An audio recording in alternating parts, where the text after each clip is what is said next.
What is up, guys? Today I thought I would once again visit the topic that is affecting everybody, is happening right now, and it is the thing that if I mention, YouTube is going to waste no time in demonetizing me. But fortunately, you don't need to know the name of the topic to know what I am going to address. But what I have decided to do is generate a list of pluses and minuses that I have personally experienced, perceived, noticed, read about, been told of, and pretty much discuss them here and see how you guys have been dealing with this yourselves. And maybe you can agree, disagree, or debate any of the points that I will mention. Hello, JP. For starters, you guys know that this is an old one, an old plus that I have discussed before, and that is that me as an introvert, which I like to label myself as an outright antisocial person because I probably am. But but one of the pluses that has come out of this whole situation is that people are really going out of their way to stay out of your way.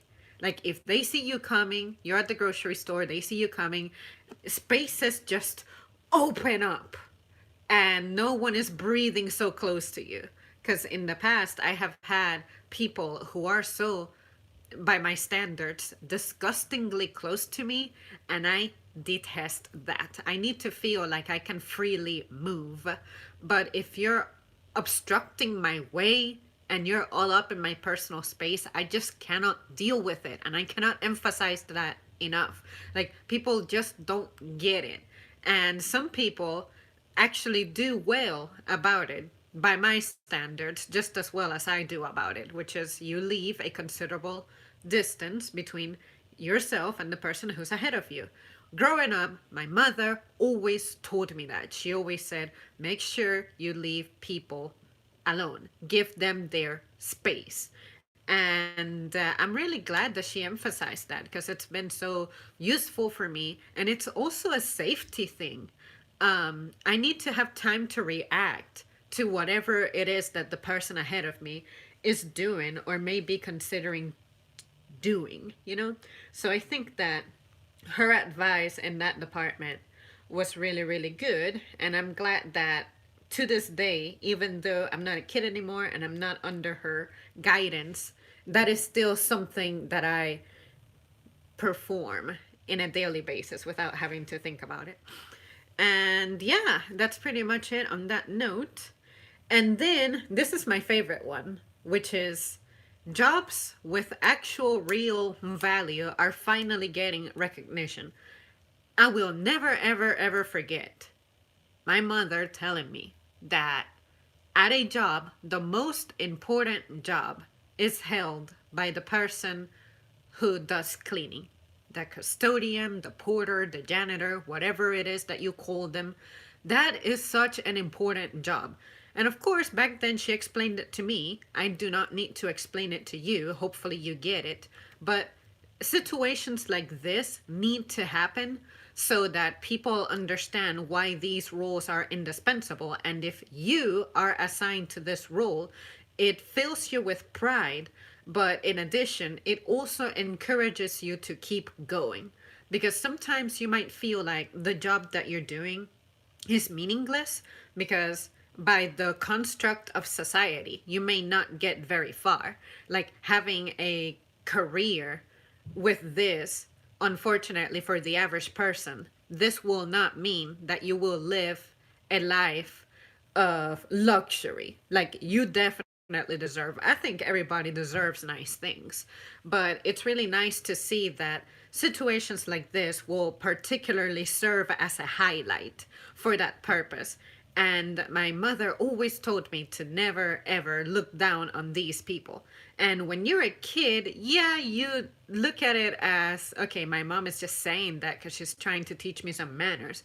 But when you get old and you start thinking about it critically, because this starts affecting your life, you have so much respect for these people, especially if you're a decent human being who sits down and thinks about this. And on a daily basis, I think about this myself. From the moment I started working, from the times I was in school, I was like, this person definitely has the most important job here.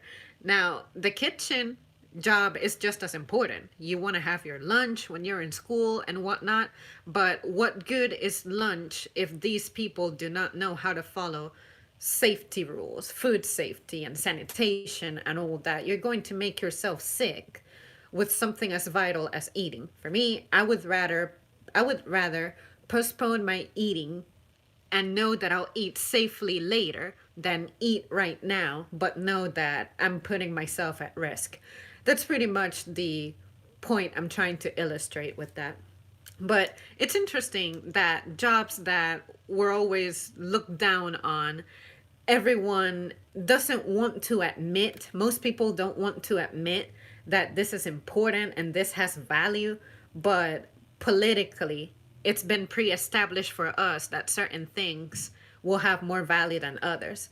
Maybe if we were to survey random people and you gave them a list of things that are considered careers that are useless, meaningful, dispensable, indispensable, all of that, what would people rank each thing as? I would really, really, really like to know.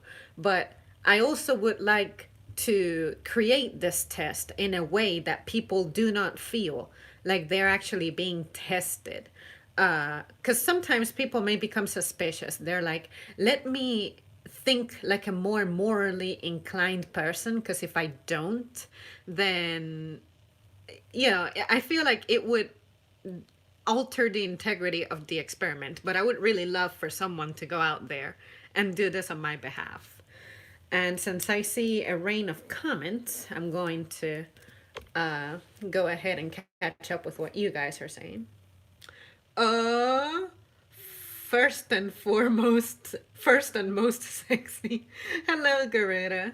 So sweet as always. You are not empty, I can assure you that. Second and still sexy. What's up, Zamri? Hey, Jordan, good to see you. Uh, I love your shirt. Thanks a lot. And JP says, I had always thought most important jobs motherhood, teachers, nurses, custodian, but sad reality, those jobs are the least recognized income wise.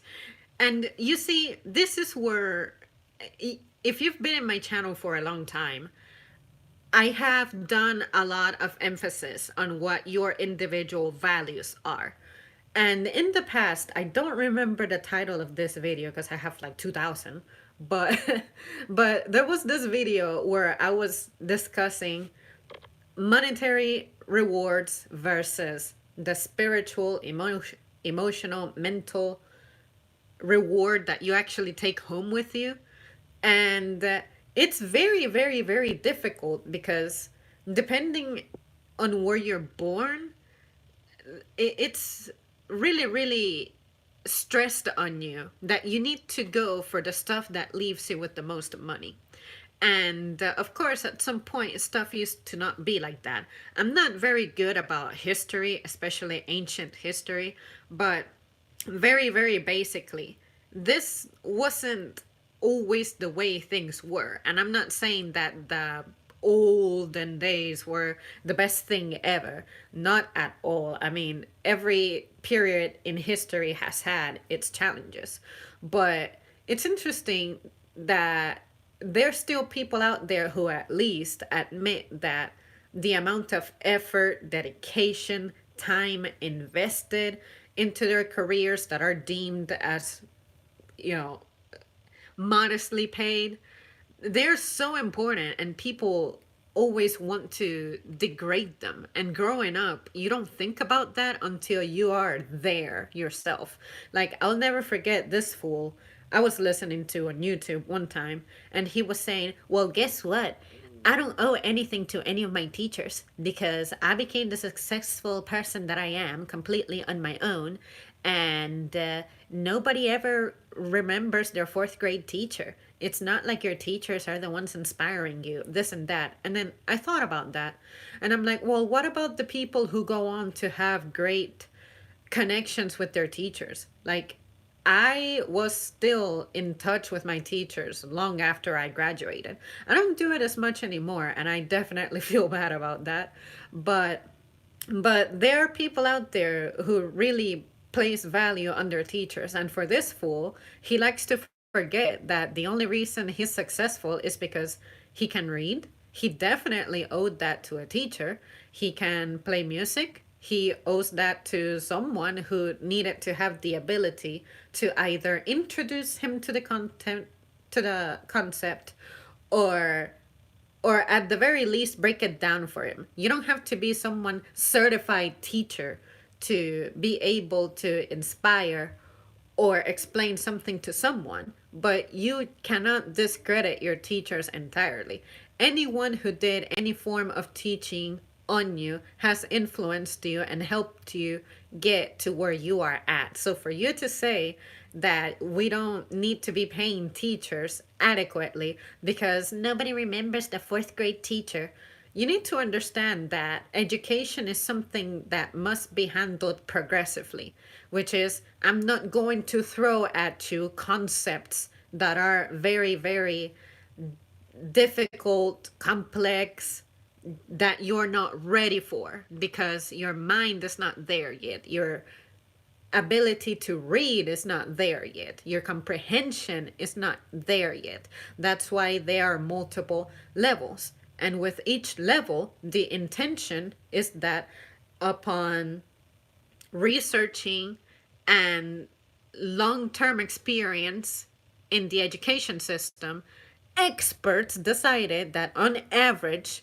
at this grade level, this is what a child can handle. At this other level, so on and so forth. But unfortunately, politics get in the way of things. And unfortunately, you can talk your way and influence your way into changing the system to where only the stuff that a certain number of people deem as important will get taught and passed down. And I think that stuff should be challenged. Who are you to tell me what I need to value and what I don't need to value?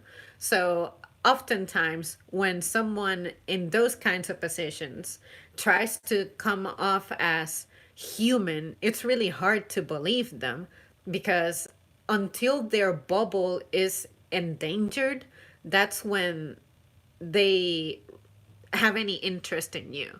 Like, even the stock market themselves are trying to cater to average people, whereas at some point in history they used to only go after the rich and wealthy so that that money just kept circulating amongst them, something like that. And I'm like, oh, look at you, you realize that you actually need from everybody to make your little shitty business work, right? So that kind of hypocrisy, that never flies with me very well. And on the note of mentioning teachers, something positive that's coming out of this situation is that this ought to teach people that we aren't invincible. Modern days has really given us some kind of a bubble that we don't tend to really exit out of.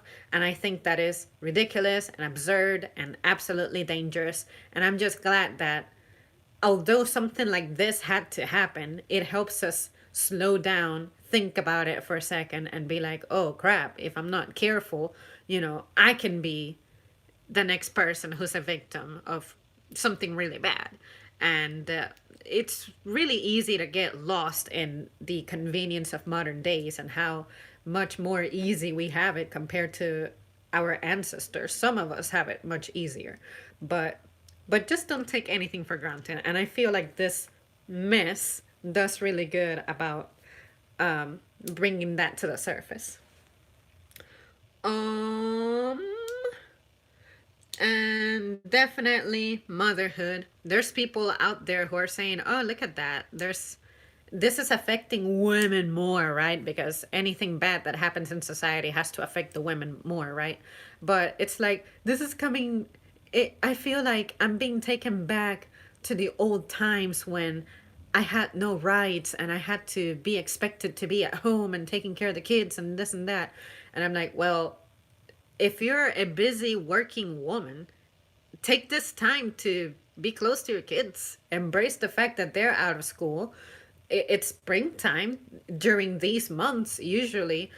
It's hectic. There's final exams and there's all that mess. And you really do not have quality time with your kids and during the summer unless you have the fortune of being in a career, teaching career, for example, that guarantees you'll be off during the summer months. Why would you not look at this as a blessing? Like, you know what? Sure, I have to provide, but at the same time, I wouldn't be spending this time if it hadn't been forced upon me by this global pandemic. So, see what I mean? I just really like to notice the positive first before I start stomping my feet and complaining about things. Earlier on, with this whole stuff happened, I was thinking, darn it, darn it, darn it. The industry that I work in definitely demands my presence, demands my job, my work, my contribution, me willing to risk my life. And on top of that, it helps that I need the money. I cannot afford to not work, just like a lot of people. So I looked at it as this is gonna suck. My workload is going to increase. It's going to be unfair. But at the same time, it could be worse. At least I have certain things that I do not have to worry about, that a lot of people do have to worry about. I'm not trying to claim social security benefits or unemployment benefits, whatever it is. Not that there's anything wrong with that, but that stuff takes time to process. It's predetermined how much money you actually have access to. And I just do not want to deal with that mess, put it that way. So at least this has impacted my life more physically and mentally more than anything. And it's because it's job related.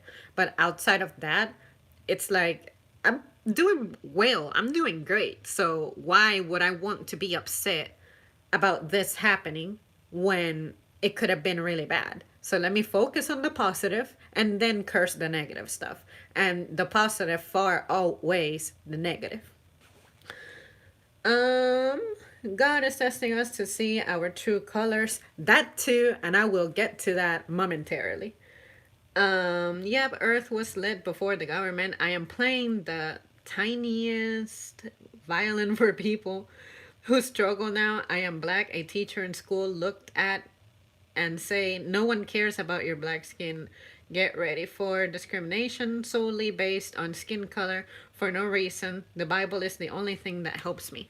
And that is something that I will also discuss in a little while. But I guess I can mention it now, which is, unfortunately, the negative side of this is that some stupid discrimination and preconceived stuff, labels, racism, all that stuff is going to be even more prevalent now, especially if you happen to be from the country that it is said this thing originated from.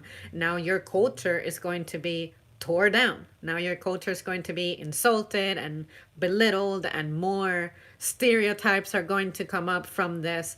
And now they're really going to try to research and expose the worst aspects about your culture. And I'm like, before you throw a stone on someone else because of their origin, maybe examine yours, because I'm sure that you have inherited a pretty fucked up legacy as well. So why would you try to virtue signal? You know what I mean? Like, speaking of that, a better example would be like the vegan community. Some folks were coming out and saying, well, if only everybody was vegan, nobody would have eaten stuff that would have made this thing spread. And I'm like, do you understand how germs travel, how disease develops, travels, affects, how they make it into their hosts and whatnot? This is not about someone's diet. This is about something that we did not prepare for and we did not understand in time enough to make the proper decisions to keep this mess from getting worse. Like, most people are not very conscious about, when was the last time I washed my fucking hands? When was the last time I actually deep cleaned my house, my car? How good am I with personal hygiene? How mindful am I of, say, sneezing and not getting someone else sick? You are this breeding ground of so many diseases that you don't display symptoms of anymore. But just because you don't have the symptoms doesn't mean you don't carry this mess. Like, there is this nation, I forget the name of it already, but last year I briefly discussed it, and it was there's this place in the planet, this little island, that still has people who have not had contact with anyone from outside their little world. Like, there's been no settlement from any nation into this island. And of course, when visitors have tried to go there, they've been killed, and these people end up getting sick. Like, the native folks from this place end up getting sick because this person, although they've been vaccinated and whatnot, they have the antibodies and the, like, protection against these diseases that these people's immune systems were not prepared for. And then that disease started spreading like crazy, and you had no way of knowing that. But these people have now learned that foreign invasion, to name it something, is very dangerous to their people. They are pretty sensitive to that. Some people are going to be like, well, that's their own fault for not accepting the advancements from other civilizations into their civilization. Like, there's no reason why someone in the 21st century should be dealing with diseases that there's vaccines for. But who are you to impose those things on this culture that has never needed it? But you're trying to say that now, since you want to visit, they need to step up their immune system game. Like, how entitled do you need to be to think that way? But then there's also going to be the other people who say what I just said, which would be, well, this is their land. We don't have a right to be invading it and taking over if they do not wish to participate in the advancements that we have achieved. Let's respect them for it. Like, just because we have all of these advancements doesn't mean that we are superior. I never think of myself as a human being superior to any other form of life. I have certain abilities that other forms of life don't have, in the same manner that other life forms have more abilities than I have. And that doesn't mean that I need to deem them inferior because I'm capable of building certain things, or my kind can build certain things to make ourselves more comfortable. And these folks are treated as irrational. Like, any other species are just irrational and they're there to serve us. Like, I think thinking that way is part of the problem. And that is a very overly simplistic way of me explaining my mindset on that. There's more that contributes than that, of course, but I only have time for so much. But the attitude of people, that's what I want to call into question. Why do you think that way? Why do you think that is okay? And why do you get upset with people who think different from you? Like, it's okay for you to have your opinion, but my issue is your entitlement about things. I don't think that's right. But who am I to say that you're wrong? I'm just saying I think it's wrong because it impacts me in a negative way. And I try to best explain why that's negative. And I just so happen to know a lot more people who would agree with me. But just because a lot of people support me doesn't mean that that's ultimately what's right. I'm just trying to challenge you into understanding where we're coming from, in the same manner that we definitely understand where you're coming from. But anyway, that's beside the point. Let's see. Teachers should be paid more than NBA players dealing the bad kids and good kids having rough at home or getting bullied. Then teachers got to deal with their own lives at home of their kids. Yeah, like no one thinks about the fact that the people who you encounter have lives just like you do. It's strange to me that, for instance, these people protesting, you need to open up America again. Cause I'm ready to go to ball games. I'm ready to go get a haircut, and I'm ready to go to the movies. Why are those your values? We get it. You're bored. That's your entertainment. Sports, I guess, is good for the sense of nationalism. Athleticism is awesome. And it's good for your spirit, I guess. But you're telling me that out of everything that's going on in this planet, even if you're temporarily limited to living in the cave that is your house, you really cannot handle it? Like, there's nothing out there that you can alternatively do? And on top of that, what about traditions?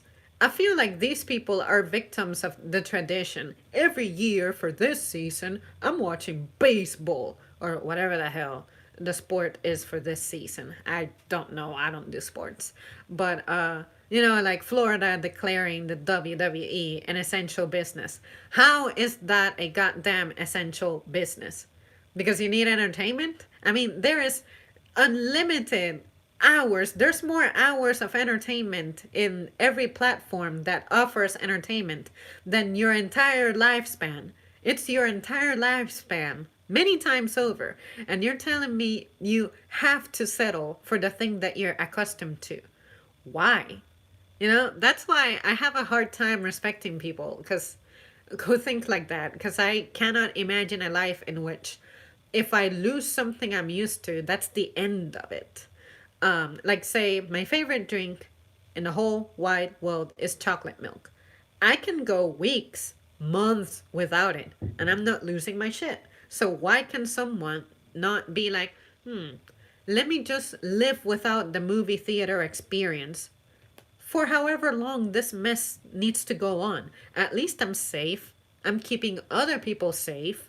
Like, why can you not think outside of yourself? I find it irritating when people just focus on why their tragedy is worse.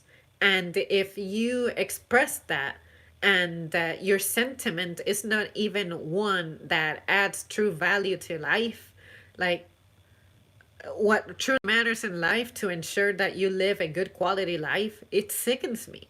Would you be thinking that way if you were sick? If you had all of the terrible symptoms in the world, what would your priorities be? Would it be getting the health care that you need? Make sure that you're fine. Make sure that you have the proper food, hydration, comfort, everything? Or would you really still be thinking about, even though I'm sick and fucked up, I still want to be in that stadium just cheering, even if I cannot keep my eyes open? Like, you only think that way because it hasn't affected you in the worst possible way. And now I try to challenge those people and be like, try to imagine yourself being affected by this, especially given that in this age of the internet and so many ways of acquiring information directly from people like you, actually go out and seek those stories. And hopefully that will alter your perception for the good, for the better. That's all I'm saying. This doesn't last forever, but it will be prolonged if you make stupid decisions. And that it has been the most frustrating aspect of this to me in recent days. Like, the more desperate people get, and it hasn't even been that long, what, a month now? Like, is a month really that big of a deal for you? Of course, from the financial aspect, I understand completely. But maybe it's time that we brought up another discussion in politics, which is, why are we all forced to work for money? Why isn't there a guarantee that if you lose your job, at least you'll have a little bit of something to get by? You don't have to lose your home. You don't have to make yourself sick with the stress of, where am I going to go next? Why are we okay with things being that way? Yeah, that's what I really want to call into question. I really want to force people to just go out there and think about this. Why are we okay? And the people who feel okay about that, And they say, oh, well, make sure that you get a good job so that you can save up a lot. And when disasters like this happen, you ain't gotta worry about it. Again, who are you to tell me how hard I should work and what deems my work and effort? Why do you think that what I do day to day is meaningless when I have to be physically invested, mentally invested, emotionally invested? I have to stay healthy for my job as well. And if it were up to you, I think you would say that me being a retail worker, I deserve to not get paid for what I do because it's not difficult or it doesn't require effort. Yeah, it requires effort to deal with motherfuckers like you. You know, we don't get compensated enough to tolerate your ass. You know, like to me, that has a lot of value, but you will think that doesn't have a lot of value. That's where the ideas clash. And I want for that to be discussed more often. Why are people in my team who think that we definitely deserve more for dealing with that stuff, which is not even in our job description? Shouldn't have to be. You should be a decent human being everywhere you go. But why would other people think that that has zero value? These people sometimes say that you shouldn't be paid for this. And say even big companies think so. They have a fuck ton of resources, but they still try to say that you don't deserve to get paid a little more. Like you don't deserve a basic living wage. Why? What makes you think that? Just because you can whip up some ideas and influence the shape of the economy a little bit, like bitch, please. If we all collectively decided to cooperate and be like, let's not consume this product anymore, you're screwed. And that's why you need to open up many businesses to ensure that if one of them slows down, the other one stays afloat. You can do that because you have resources. What would the average person do? The average person tries to say, well, I have to work, but I have kids. But fortunately, I have family. Let's assume you have family. You use that resource to help you at your progression through life. Because if it weren't for the help of your parents babysitting your kids on the weekends, what would you do? That is a resource, but people don't like to look at it that way. People like to think of resources as capital. There's more to it than that. And that's what I'm saying. Just learn to make the association from the business world into your real world. And you see that it's not that different, but we are allowing ourselves to be abused by the system. And the people who are successful, I guess they feel like they're successful because they have crossed the threshold that they deem is what they wanted out of life, to feel that comfort, to feel that achievement. But now I'm thinking, why is that the limit? And why is it that once you achieve that, you feel like you can talk down on others? Because you put the effort, dedication, and sweat off your brow, whatever it cost you, decades of work to get there. Well, what about other people who are also dedicating themselves different from you? Why do we need to applaud a certain achievement more than another? That is what I want to challenge. That's what I want to question amongst people. Discrimination. I already read that. Zambri, every time people walked up to me thinking they're gonna rob me because the mask and gloves. Yeah, that too. Like, my favorite thing happened to me yesterday, and it was Dusty was being so sweet and welcoming and kind and warm and mellow as usual. When I get home from work, he was right there at the door, just meowing at me, excited, rubbing his forehead against my leg, and then he like sat and kind of looked up at me, and he saw me with the mask, and he lost all interest in me. He just hid his ears flat and he took off. He disappeared. He wanted nothing to do with me. And I'm like, you little bitch, you know how much I do to make sure that you stay fed and that your stupid litter box stays clean? And this is how you're gonna pay me? You're just gonna look at me and discriminate on me because there's something like between my face, like just blocking the face that you know. But then I thought about it outside of my pit. I'm like, huh, Now, if you go to the store, anytime someone hears someone coughing, everybody turns and everyone's so afraid and so paranoid. And that, like, during flu season as well, you hear someone sneezing and coughing and you like try to like avoid this person and whatnot. Everybody is a walking biological weapon at any given time. You just don't know it. And some people show symptoms, some people don't.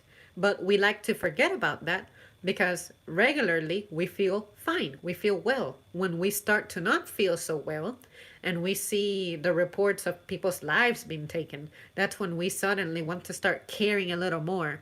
And even like that vegan example I was trying to use, if you weren't eating meat, this wouldn't have happened. You cannot virtue signal when you have not been perfect in your life, you know? So nobody in this world, I don't think, is in a position to be virtue signaling anybody. But if you come up to me and tell me, hey, Zam, in the past, I had this experience. This is how I used to conduct myself physically. It fucked me up.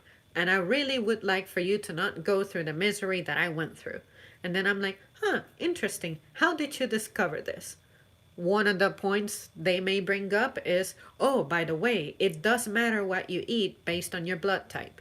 It does matter how much exercise you get based on your height and whatever body type, just to name something. And like, this person will give you the tools for you to get the information that you need to be the best version of yourself, but they're not going to ever say to you, well, I did it, I only became healthy once I became vegan, because that's not necessarily true. I have met credentials to be physically fit for certain things, and I have not changed a single thing about how I have eaten in my entire life up to that point. And pretty much what I did was I participated in a little program in which they take a sample of your blood and they try to see how you're doing with your sugar and how you're doing with like cholesterol and all that, and they will determine if you can go on some kind of trip. And I'm like, huh, a trip for fit people.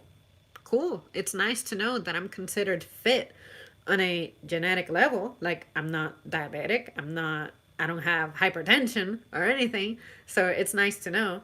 But at the same time, just because I achieved that and I can sit here and say I have been eating all kinds of animal products my entire life, therefore nothing's going to happen to you. I cannot say that because everyone is different. So, for vegans have the best intentions, like, don't get me wrong. It definitely makes sense that we should be gravitating toward more plant stuff, but at the same time, when I see the way they try to go about it, raise awareness in you, trying to make you feel like you're a terrible human if you do not agree with them, that's when I have issues. Because we all do our fair share of terrible things. But but you're not constantly scrutinized for that. So why would you start bullying people over what they eat? And some vegans may not even be genuine vegans, because to be 100% vegan, there's much more that you need to consider. There's certain clothes you cannot wear. There's certain soaps, like body products, that you cannot use. There's certain, of course, the obvious foods that you cannot eat. And there's stuff that you cannot touch. So are you really, really, really, really perfect about all that? I don't think so. So, but anyway, that's just my opinion. Uh, it's totally up to you to think however you please about that. Zambri, Michigan having the worst virus in the world. Michigan is like a desert of Terminator in future, walking and walking like robots. It's so sad. The world also worships celebrities, not God. That's why God snapped the world. And that, I will have another note about that coming up, in which I mention celebrities. Zambri, people want to control you the way you think. People want to control the way you think. People want you on the same page, not turning in different pages. Simply the reason why people are going crazy, cannot go outside because they cannot show out, starting trouble, drawing attention, and I like WWE, but at the end of the day, WWE are just human. Yeah, like they're also supposed to be implementing social distancing. How are you going to have a show that the whole point is for you to be all over the other person's skin? How are you supposed to conduct that in an efficient manner? There was this video in WorldStar that I was being told about that I did not get to see before it got taken down. But basically, it was a wrestling match in which they were making the gestures and performing the moves without touching each other. So, say if you were about to be body slammed, the person 6 feet away at least was slamming themselves onto the ground, and then the other person was doing the gesture of slamming someone onto the ground, but they never ever touched. I have the silliest picture of that in my brain, and I have no doubt that it was absolutely entertaining. But ever since I was told about it, I've been looking and looking and looking for it, and I have not found it yet. But on the plus side, this brings out another kind of creativity in people that had this not happened, we probably would not have seen. So I guess that's another benefit of this entire mess happening. Also, can you imagine going to the hospital because of illness? When you are discharged, you come out bankrupt. There should be basic income and basic health care for everyone. COVID-19 is proof of that. Yes, like, yes, the healthcare part is something I was going to mention, which is for all the people who support the healthcare system as it is. More than likely, you are someone who doesn't have to worry about these things because you are quite resourceful in your own ways. But for the average person, we are not celebrating the fact that we have to fear the fact that if something happens to us, we don't have a way to go about this in a reasonable way. A lot of us, maybe most of us, are going to eventually feel the consequences of this disease because we are opting out of not going to the doctor. First of all, there's the limit of we're not going to help you unless you have severe symptoms because the system is so overwhelmed right now. But at the same time, those of us who wish to find out the true state of our health, we would rather not do it, even if we have shown the symptoms, which I have. I have had shortness of breath, and I have also had the what is the other symptom? The I've been hot to the touch, but not feverish. But I definitely had the dry cough or something like that, like where you cough and it's not productive or something. I've had those two symptoms, and I'm like, huh, this is it. It's going to get me, but there's not a damn thing I can do about it. And I have accepted that. I don't want to deal with that.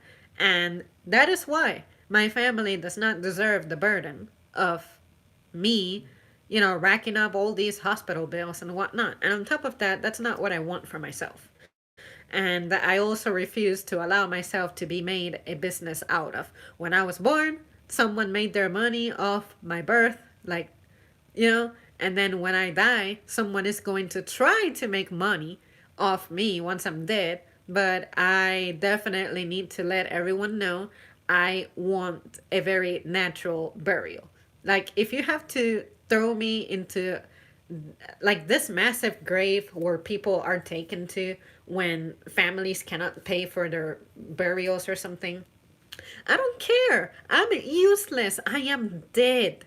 Why would you need to enrich someone else at the expense of my family's sorrow? Yeah, I find that so fucked up, and we are okay with that. We're okay with like spending. How much do funerals cost? Like $10,000? We're okay with that. Why? Or we're okay with paying for the insurance for that. Oh, sure. You got car insurance, you got health insurance, you got home insurance. Yeah, everything in life has to be insurance, insurance, insurance, insurance. Why? Why are we okay with that? Why do we allow that? Why? So what I'm saying is that that's what I don't want in my life, and that's not the kind of burden I want to become for someone like my family when I'm not here. So I want them to know that I would not be offended if that's what they opted for. In the same manner that I have told my family, friends, everyone closely involved with me, if something happens to me to where I have a medical emergency, let me die. Because we are not dealing with this.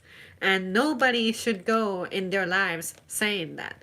But I think about it, and I think about the impact that this will have, how economically, if you're not doing well, if you fall into a trap, it is so difficult to dig yourself out of that.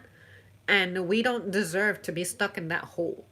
And I'm just saying that I don't want to be a contributing factor for that. So some people may not get it, some people may get it, but still disagree. But at the end of the day, my main concern is not aggravating someone else's situation. And I also want for that to be like the most selfless act that I can perform. Because unfortunately, I'm going to lose either way. If I am gone, let's say that I'm married and I have kids, that's going to be a loss for my husband. That's going to be a loss for my children. So I'm not winning there, but at the same time, I can do them a favor by not making their situation worse while I am not here to be able to support in any way. So, it, like, what is the lesser of all evils? And depending on your situation, that may be the lesser of all evils. Like, why would you still demand that you have, like, this incredible, I don't know, like, burial or something? Like, no, I don't need to be buried in style. That's all I have to say. Um, Oh, Dusty was gone wondering what happened to you. Probably. Zambri, most people taking it too seriously don't eat meat, looking down on other people who do eat meat. Looking like they're monsters because they eat meat. Thank God you don't have it, Zambri. I'd rather catch the virus for you. I do not want you to get sick. You're such an amazing creature. But I really, really, really, really wish that we could eradicate disease from life, but if you think about it scientifically, this is necessary because this is part of the natural cycle. Like, you need to have this type of thing happening to rid the people who are not fit, and it's messed up. It's really messed up. You don't want to sit here and say that certain living beings are weak, certain humans are physically weak, and therefore they're not worthy of being alive. That's like saying, for example, disabled people, oh, you're physically incapable of A, B, and C. Well, yeah, your life is not worth living. Who are we to say that? You know? So you can be, what is it? Your immune system can be your handicap. Like, you may be susceptible to getting sick from everything. Are we going to become bullies and be like, oh, well, if you're catching disease, that means your immune system is weak. So, maybe we need to let you go, because you're expensive, you're demanding too much, you need too much medicine. Like, no, you're a monster if you think that way. You will stick up for your loved ones no matter what challenges they have, or as some people would outright call it, defect. Um, but we all have our defects. But who are we to like say, yeah, these people are not worthy of keeping around? No, that's really messed up. So this virus, it is going to catch the people, some people off guard, some people who cannot control their situation. Like, you cannot control being old and your body deteriorating, even if you have a perfect diet, perfect physical regime, and whatnot. You're not escaping this. Even young people have gotten this thing, whether they are compromised or not. So, how about if we have the resources, instead of worrying about how I'm going to make my next big profit, because I am an insurance company or I am some hospital, how about if you just give back? That is your way of giving back. There is so much giving back that needs to be done that we're not focusing on. And that's truly disturbing. Um, but yeah, sometimes That comment that Jordan made about I would get sick on your behalf, that reminds me of people who say they would take a bullet for someone. I never really quite understood why people would say that, but of course that is just a way of expressing love and concern, and you don't want for someone who you really care so much about to have to suffer in any way. Like when I had the flu back in late December, everyone around me was super worried about me. Some people cried with me, and I'm like, why are you crying? I'm not dead. Why are you crying? I'm suffering. Yeah, I'm miserable, but it's okay. This will be gone. And yeah, my lungs were sounding crazy, and I'm like, it's okay. Like, take it easy. Yeah. But at the same time, I'm like, you know what? This is just a person seeing me from a third person point of view. When you see someone suffering before your eyes, that feeling of helplessness is what messes you up big time. So I don't want to be like completely cold blooded about it, but at the same time, I'm like, hey man, remember that your life has value too. So it's not fair for you to be like, yeah, I would definitely trade my well being for yours. You matter. You matter just as much. And I think that you should find refuge in the fact that if you get sick, then I will be the one suffering and being sad and depressed that you are sick. So, what is the lesser of the two evils there? Me having the condition, or you being able to trade your well being and giving it to me and whatnot. Either way, we're going to lose somehow. So maybe that's why I don't understand the people who sometimes make that remark. Because if you take the bullet for me, now I have to suffer the fact that I'm losing you, or the fact that I don't know how this bullet is going to hurt you. Is it going to kill you? Is it going to leave you disabled? Is it going to put you in a coma? If you're in a coma, do you want to stay alive with the aid of machines? Or do you want to just go? We never discussed this. We never saw a future or considered a future in which this was a thing. So, no matter what, it is tough. It seems like you cannot make a good choice, even if your intentions are good. Well, I'm going to continue my rundown of the so called list that I had generated of what the pluses are out of this thing. So I'm going to try to breeze through this. We kind of went over this, which was rethink your values, reaching out to the people you don't regularly talk to. A lot of people have said that they have finally contacted folks that they hadn't talked to in a while. They just want to check up how they're doing. I think that's something that should be done regularly, but when your life has its usual flow and curse without any disruption, you don't really think about that unless something really bad happens to that person, like disease or they die or something. So I hope this serves as a reminder to people to keep those bonds fresh, fed socially and whatnot. I always whine that I feel like there's no one in my social circle that can feed me socially the way I need to. But when I think about it, I'm like, people are just different. I mean, I will occasionally score that person I can completely have an amazing time socially with. I will more often than not encounter zombies. And, I just take the benefit out of what they can offer, however brief it is, and then discard the other stuff until the next great adventure arrives or something. But but I try to not penalize people for who they are, even though sometimes it's tough because I have my own agenda. I got my own goals and things that I want to do and achieve, and stuff that I would like for other people to do for me and contribute for me, because I too want nice things. I deserve nice things. And I am a giver. I would love for things to be reciprocated for me, but I gotta accept that it's not going to go my way, no matter how hard I try. Maybe it will, but the time is not now. It's really difficult to be processing all of that um, simultaneously in your mind. I cannot say that I'm always this calm, chill, cool, collected, but at least I have thought about this so much that usually when stuff like this happens, I'm usually ready. I usually deal with it really well. Unless you're being actively unpleasant, that's when it may shift my mood some. But usually this is pretty much how I am pertaining to these matters. You see people for who they are under pressure. My managers completely turned into different people. Some of them changed for the better, as in they displayed their leadership and their skills in amazing ways.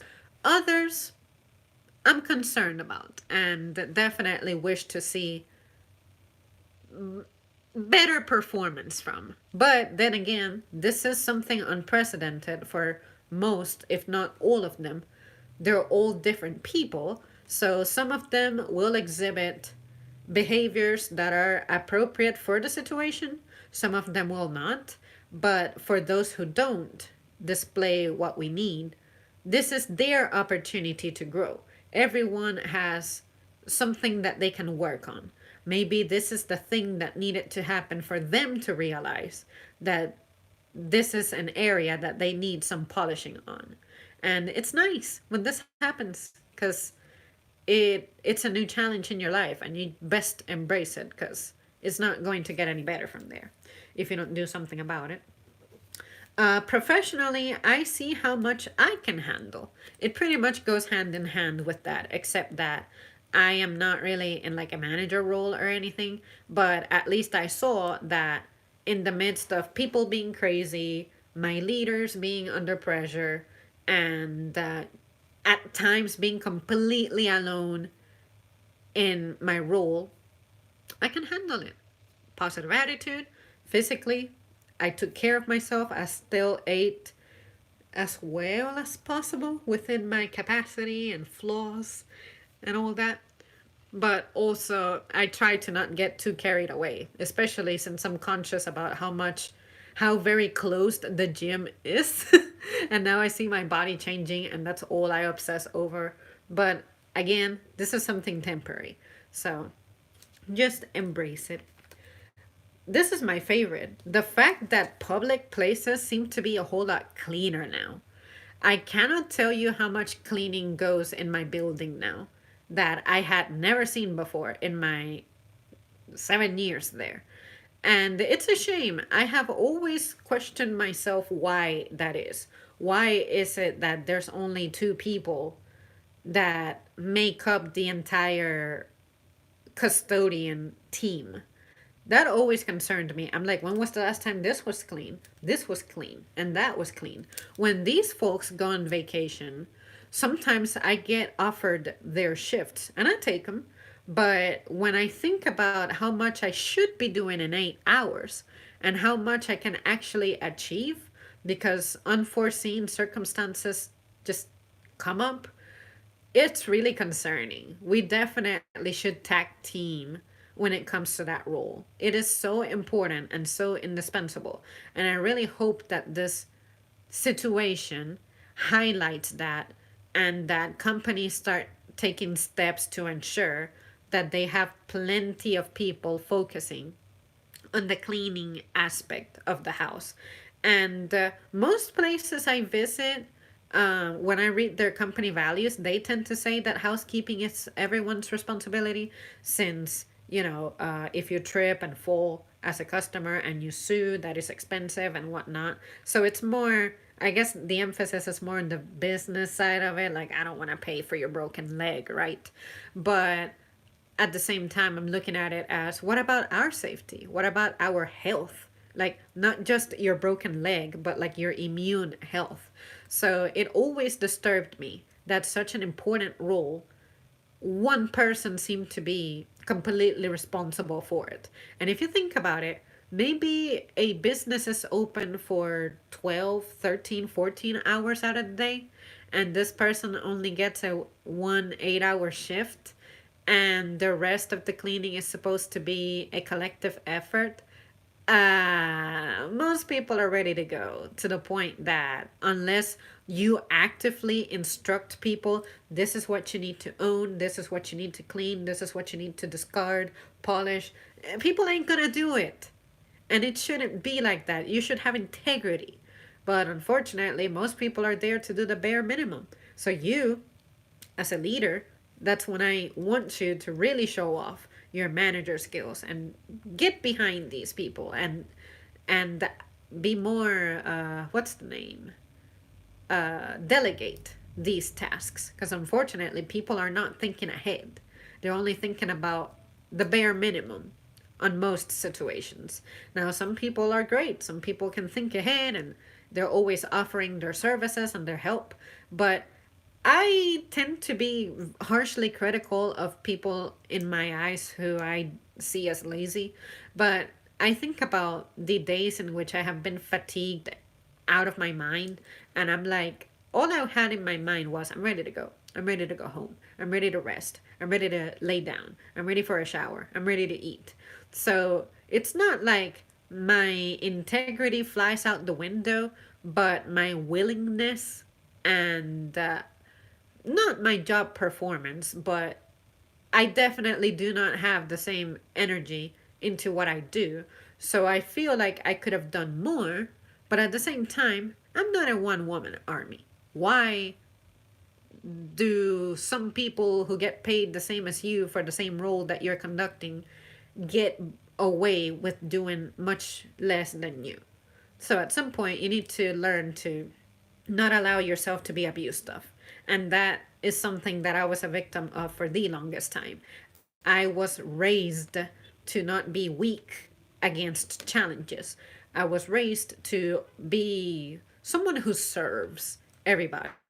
Like, no matter what, no matter how tired you are, if these are your responsibilities, you make sure that they get done no matter what. And whatever you do it with a smile and positive attitude. Even if in my mind, I'm like, if I'm hungry, you know that feeling of your stomach eating itself when you're hungry? Even if inside I'm like beating myself up from how angry I am that I'm ready to go and I cannot. I'm never going to go home and someone's going to say, this person did a shitty job. And my name is attached to it. So that is something that I value. But some other people may disregard it. But at least that's what helps me sleep at night.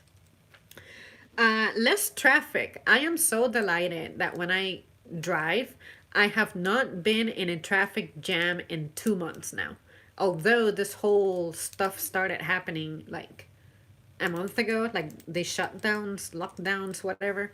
But it's been a while since the routes that I follow tend to be not really that congested anyway, but for sure I have not been trapped in that stuff. But the weekend before lockdown started, it was definitely chaotic in shopping centers, but at least traffic has definitely gotten better now. And I like that because I don't like traffic. More quiet. The environment is definitely quieter. In the daytime, I hear birds that I totally forgot existed. And I like that. I'm someone who likes peace and quiet. Also, every business wants to help. And what I mean by that is if you're not able to make a payment or something, they're trying to waive the fees and be considerate and be like, hey, if you cannot pay by the fifth day, it's okay, pay when you can. Or if you cannot pay everything, pay like a third of it, half of it, and whatnot. This should be something that happens regularly on a case by case basis if necessary. Why does a global pandemic that's threatening your livelihood need to happen for you to find goodness in your heart? Businesses are so phony. And that's what bothers me, that we have given them so much power. But now they're afraid of what the customer's perception is. So they're trying to make these decisions to appear more righteous. But fortunately, if you think about this, you don't fall for that. Some people are going to be like, well, since this person has discounts or this business has discounts, I better take advantage of it. And I'm like, once again, there go your values. But for me, I look at it as maybe as a spiritual person. I look at it as the devil is trying to tempt me into doing something that I do not need to do. So that's when I slow down, think about it for a second, and I'm like, you know what? As good of a deal as this is, I don't need it. I wasn't thinking about it. I didn't need it before this happened. So, no, not going to indulge. No, forget it. Forget it. And you just genuinely need to learn to feel okay about that. Because some people are going to be like, I passed up on this opportunity, but I'm still thinking about it. Maybe I should, yeah. Like, no. Be confident that if you're passing on something, it'll be okay. You have been around without that thing, whatever that is. So it'll be okay. I promise you. This is coming from someone who has come really close to not being okay. But at the end of the day, I was okay. But yeah, being seduced by material things or services, it just doesn't get to me. It just doesn't. Saving money. It has been so easy to save money now because sometimes I'm like, "Ooh, I should definitely go get some food from this oh, oh, I gotta order ahead. I cannot just walk up and place my order and wait for it and eat it immediately. Like, no, fuck that. I would rather just go home and spend that time at home and eat better at home. And yeah, I've been saving money. And what about gas prices? I know that the gas drop is definitely much more complex than just uh people aren't driving as much, the demand is not there as much. But this is actually pretty bad because I think the term for this is that gas is not elastic or something, meaning that if you drop the prices, you'll have greater sales of it.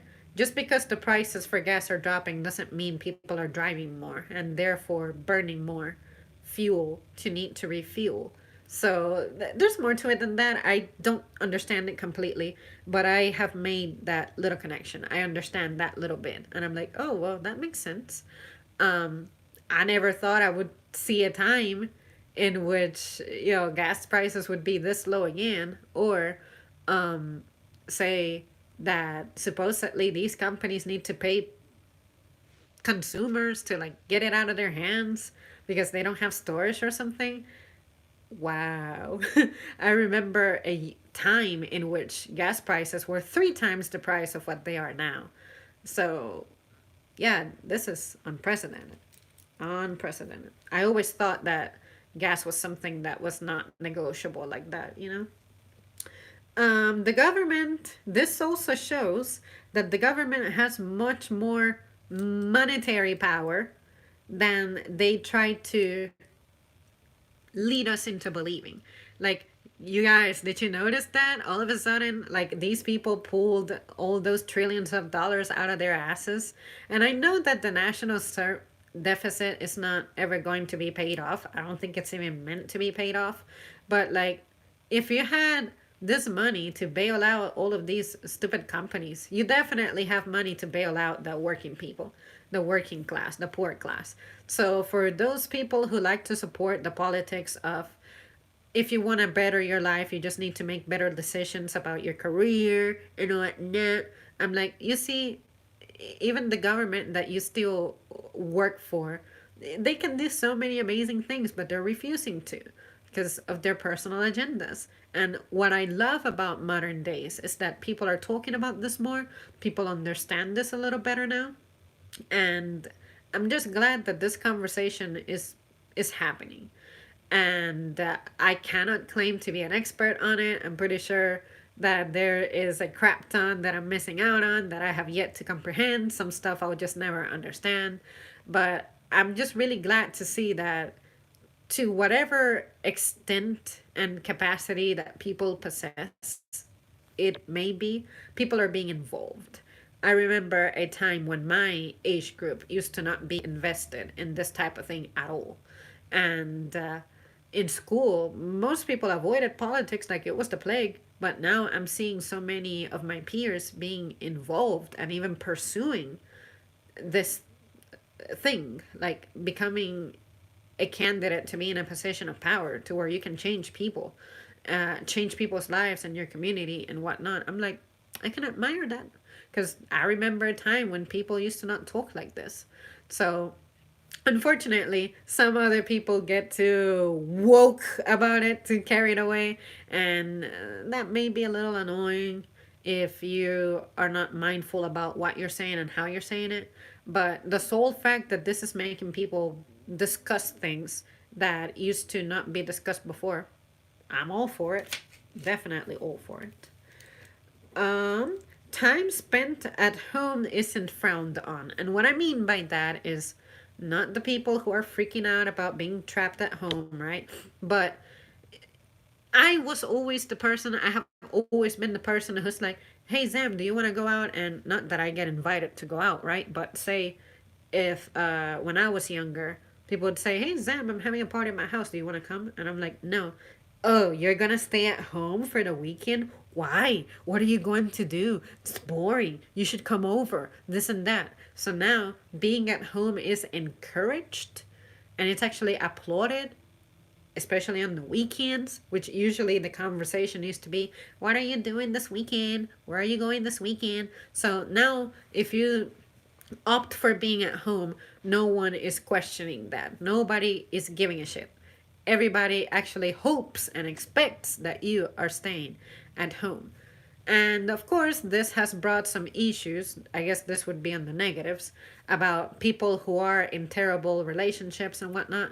They are forced to spend more time with their victims. And I'm thinking, well, hopefully before this pandemic struck, you were trying to come up with solutions to get yourself out of that situation.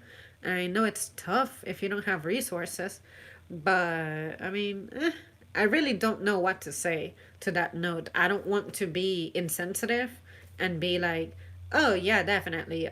If you're staying with this person, you deserve it because you're making the decision of staying with this person. But when you have a lot at stake and that's all you have and you're sharing it with someone, it definitely can make you feel trapped. I would like to say to these people that don't be afraid of starting completely from scratch, but you don't know what these people's situations are. And not everyone can have an absolute restart, like starting from fresh. I would not know what to do if I found myself in that situation where I am completely dependent on someone else to have the things that I have. So I'm not going to offer solutions that I don't have and that I cannot prove that might be efficient. But maybe these people might need some encouragement, at least if they know that there's resources out there and to not be afraid of looking for them. Maybe that's what they need. Some people may not know that there's stuff that their community can do for them. It happens. It's something you should never be ignorant about. But you just don't know what this person's upbringing was like, what their education was like. So I've learned to be a little more easygoing on that because I had a tendency of going after the victim sometimes, but when I think about how many factors go into making a person's situation what it is, you know what? I might just be like a little more hands off until I know the details. Unless I have a solution that I know will work, I would rather just not say anything, but instead try to encourage the person to remember that there's resources out there because maybe it escaped their minds. But unless you're a desperate person, no one is frowning at you being at home. We also get to see what we can trust or who we can trust in a little better, especially in the political spectrum. Getting home faster, once again, it goes hand in hand with traffic, but also the fact that you have this pressure of there is a curfew that you have to like obey. You get home faster, and if you're anything like me, I love being at home. So, yeah, that is definitely a plus for me. Bonuses. Work bonuses shouldn't be something that is masqueraded as hazard pay. Sure, we're going to compensate you because you're putting your life at risk. And you give me like a really shitty compensation that lasts very briefly, who are you to tell me what value me endangering myself has? I should determine what my compensation is. And something that bothers me so freaking much is that companies missed a great opportunity, especially the very powerful companies that you know ain't going nowhere. Like, there's no way they're gonna fail because they're just too big to fail. But these companies who employ a lot of people, they miss an opportunity when it comes to health insurance. Offer every single soul who works for you health insurance temporarily. I would have opted for that instead of an extra dollar in my wage and maybe getting paid a few cents more during holidays. That's what I'm saying. These people who create these bonuses, sure, they're trying to like have our best interest in mind, but a few extra dollars in the paycheck just won't cut it. Something more meaningful, like health insurance, to battle a goddamn pandemic would have been very useful, and it would have made me speak highly of you. But unfortunately, you missed a great opportunity. Well, you gotta be full time if you want benefits. It's so easy, just get a full time job. Well, have you ever seen how complicated it is to navigate the world of health insurance? They make it so deliberately confusing and difficult. How about if you come up with a systematic policy that absolutely anything that your body could potentially develop will be taken care of? Like, oh, you're in your early 20s or you're in your late 30s. This is what you need to have. This is what you need to have. No, some fucking young people get diseases that old people are supposed to get early on. Why are we going to penalize these people just because their genes decided to freak out sooner than average? How about if you have a universal policy of everything, absolutely everything is covered? You don't have to worry about something being covered or not being covered. I think that is so ridiculous. I never know what my policy has each year. And on top of that, it doesn't help that I can only afford what I am forced to be involved in. Because even with the subsidy, I still owe something. So it's not like me getting the lowest level of insurance means anything for me. It still means that I'll owe something. You're punishing the people who don't have a lot of resources. If you're fucking rich, of course, you can afford the best health policy, the best health insurance policy. Why are we rewarding these motherfuckers? It's like you're making it really hard for these people to fail, but you're making it really hard for those who are struggling to prosper. Why is that okay? Why is it okay for it to be so much tougher on poor people? Poor people will only be able to afford poor things. So, yeah, that's why when you try to come over to me with this moral compass and you represent a certain political spectrum, I don't take you seriously and I don't listen to you because you're in your little bubble. And I'm not saying I have the right mindset and answers to everything, but when you try to tell me that I don't deserve good health insurance just because, I don't know, my career path, fuck you. Fuck you. I am a resident, a citizen of the most powerful country in the world, and yet we are like the only developed nation that doesn't have uh, like a good healthcare system. Like, this is worse. And people like to say, well, I like my private insurance. Do you even know what your private insurance means? You probably don't. But, as someone who has suffered so much from like being screwed over by insurance policies, that's when I said, you know what? Something really bad happens to me, everybody say your goodbyes because I do not wish this bullshit on anybody. And nobody in my circle of loved people deserves to go through this. But anyway, hopefully, with this mess, something better, something good will come out of this because something needs to be done. This is absurd. Of course, saving on gas, I mentioned that earlier. Seeing the flaws in our system, that's another note that I made. I guess I just kind of breezed over one of them. But also the fact that we tend to not think in a preventive kind of way. We don't have preventive, like, doctor visits, preventive health care, or whatever it's called. We tend to manifest ourselves more in the aspect of once something really bad happens, that's when you take steps into making it better. How about if we create a culture of avoiding disasters because avoiding them is much easier than dealing with them, trying to repair them, or ridding yourself of them? And again, I think that's really boiled down to a cultural problem. But how do you tackle that? How do we point out what the origin of it is?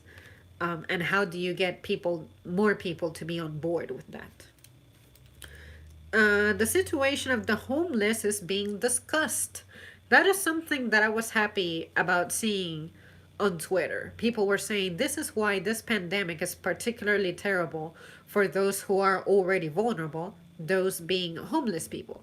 And that is that these diseases will definitely prevail in those communities. It'll stay there, more mortality rates, and what can I say? Shelters are not equipped to deal with this type of emergency. So it was nice to see that people out there were bringing this conversation up as well. People are rediscovering the meaning of relationships. You guys have heard any stories of people who have recovered? Which, by the way, I have so many questions about what it means to recover from this thing. If we don't have a cure, if we don't have a vaccine, how do we know this person is truly recovering? What does it mean to recover from this thing? Like, but anyway, so what I mean by that is the people who have been in quarantine and whatnot, they're like, I miss my significant other. I miss hugging my kids. I miss my pets, this and that. And I'm thinking, you took that for granted? Why? Like, a lot of people come out of this saying, you never know what you have until you don't have it anymore. And I have always been number one hater of routines. And this is why. Because at some point, you get so used to people, you get so used to their contributions in your life that you take them for granted until something happens that forces you to do more by yourself, and your support is cut off, and all of a sudden you're like, oh yeah, I realize that I need help. And when you have arguments with people, fights with people, or you insult people, or you don't thank them enough, like, until something happens to them and you realize how much it affects you, that's when you're trying to be all respectful and whatnot. Why does a disaster need to strike for you to see the value that other people have in your life and the impact that they have? And of course, I'm pretty sure that somewhere out there, there's an article about how, again, this has affected women the most, right? But how the women are suffering because the men in their lives are not doing this or that, or maybe the single ones are saying, if only I had like a relationship. I'm really yearning a relationship in which someone cares for me, and I feel so vulnerable. Or maybe some people will not even want to admit that, because remember, guys are terrible. So they might be like, oh well, it's time for us to prove that we can make it without male intervention and whatnot. And of course, there's been the stories of, don't forget that most of the heroes in the front lines are women. Like, they're the nurses, they are the teachers who are doing online classes now, and all that. Like, okay, great, give credit, but who's keeping the power on? And who is, like, anytime we have those little ass storms, who's the one who's rebuilding our homes? like take it easy. Don't get too carried away trying to make this a gendered thing. Like the women are having more impact in the world right now during this pandemic than anyone else. Don't be that person.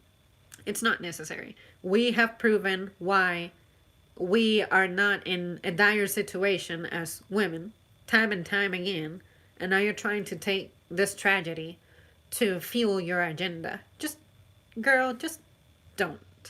But again, I'm really happy to see that although it took this mess happening for people to like think about that, at least relationships seem to be more appreciated now. But maybe this is a trap because maybe people are feeling this way because they are emphasizing the fact that they're not self sufficient.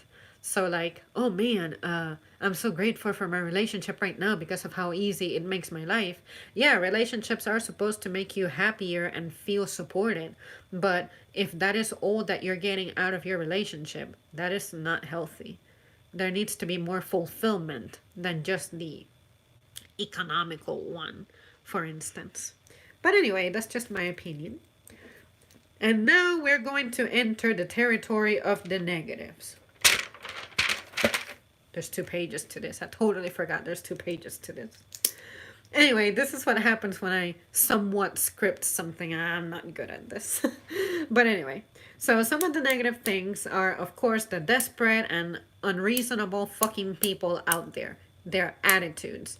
Just know that your bad attitude is not going to make toilet paper appear out of thin air for you to purchase.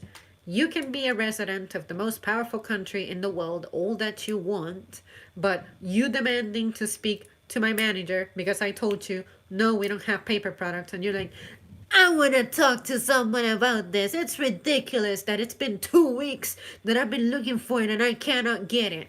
Well, sorry, supply and demand.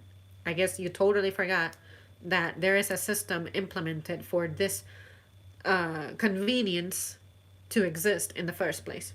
Use napkins. Just go ahead and use napkins. Just don't have this argument with me.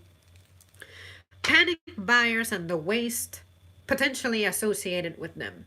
And what I mean is that panic buyers are still buying like 4 gallons of milk and they're only one person. They're buying a ton of fresh produce. They're only one person. Fresh produce goes bad in like 4 days average. And this person, it's all of the stuff that's going to waste. And not only is the food itself going to waste, but also your money. And then you're going to be complaining that life is tough for you. But be reasonable. Try to shop for everything that you can in one shopping trip, especially if you're relying on delivery services. I cannot tell you the number of silly ass online orders that we have been getting. And I also think that you should not be going to the store every day, just as you're accustomed to. There are customers who have been coming to the store every single day, like usual, ever since this whole thing started. And I'm thinking, if you can afford to be here every single day, you can afford to purchase a week ahead for everything that you need and just make one shopping trip. But I guess people still recur to that as their way to step out of the house. But I think it's something very selfish, though. But anyway, another negative aspect of this is that I am definitely more tired. And that probably has to do with the fact that my workload increased, plus the stress associated with it, and the fact that I'm not sleeping as well either because I'm not excited about going to work anymore. And during this situation, everyone's stress levels are up, and that inevitably it affects you, no matter how indestructible you are. That mess affects you. So this definitely is the worst physical shape I've been in 5 years, and I am not happy about it. But hopefully it'll get better. I have faith that it'll get better. And of course, my health has been declining. No surprises there. It was already something that caught up to me back in late December when I got my stupid flu. And Now, this thing, I have definitely displayed some symptoms, not all of them, but I have no doubt in my mind that this is going to come back to bite me later. But hopefully, it won't be too bad. And of course, my workload increasing, it means that I'll be fatigued more, and I'm just outputting so much, but what I'm actually taking home with me is not that much. And it's depressing me a little bit. I still do not have both health benefits. Again, companies definitely miss an opportunity there, just like I mentioned earlier. Speculations. People love to speculate during these times. And I don't mind people speculating. I love theories. I bring them here all the time. But unfortunately, speculation can lead to misinformation because eventually you're going to forget what's your opinion and what's actually a fact that you read. And you may accidentally tell people the wrong thing, something that you were just speculating. As opposed to speculating, just go ahead and ask the corresponding people, I guess, who would have the answers, as opposed to trying to speculate. I don't know why people don't trust the sources of information, let it be from management or whoever it is. They're there to help. So just reach out to them, as opposed to starting this stupid company gossip that in the end is fake. And if you put the same amount of effort into that gossip, into your job, maybe you would be a better worker.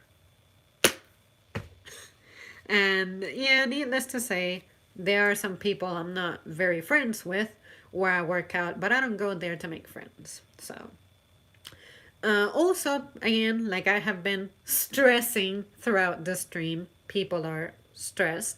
So that will have an effect on you. Quiet people, because we are wearing masks, are fucking muffled. Like, there's people who on a regular day, I have trouble hearing them, and they still try to talk to me like normal from behind this cloth mask. And I'm like, I'm sorry, lady, it ain't working out. I can't hear you. I cannot get closer to you, but you're not speaking up. And on top of that, you're trying to speak to me with like your head turned, and you still don't know how sound works.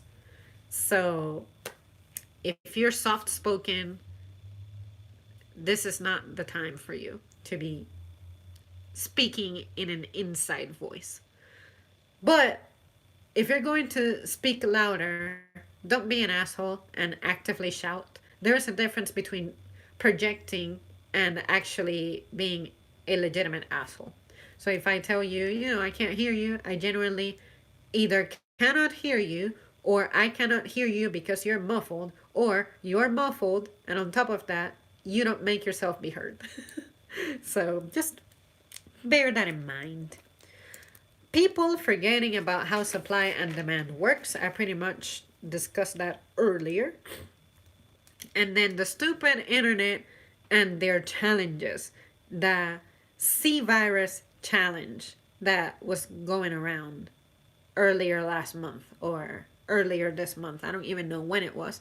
But basically, if you don't know what the C virus challenge is, it's pretty much when people go out into public places. Like there was this stupid girl going on a plane and pretty much coming into oral contact with the facilities present in restrooms, pretty much. And I'm like, this is why my generation is not taken seriously. Or this is why young people are going to have challenges that are unprecedented and no one will know how to resolve. And on top of that, that's why I'm not eager about having kids, because they're going to be exposed to this kind of bullshit, and I don't deserve to be combating against something that it's not even going to give you a competitive edge, but also it's something I shouldn't even have to be telling anybody. But but yeah, these stupid challenges from the internet, I really wish that they would just go away. Some of them are entertaining, but anything after the ice bucket challenge really hasn't had any benefit that I can recall. Unless there's a challenge out there that was actually good, you guys let me know. And of course, as we briefly mentioned earlier, racism is taking a new shape and form. The more you think that, the more into modern days we go, the more resolved it is. It seems like this is an ongoing battle that just doesn't see an end. And I really hope that there is an end to that because it's absurd. No other way of putting it. Also, I feel too drained to come home and do homework. Say, my bathroom, I need to fucking clean that shit. But I come here so tired. Also, having exposed myself to like cleaning supplies at work that are corroding my lungs. And then I'm going to come here and do more of that. Fuck it. So maybe come July or something, stuff will be better.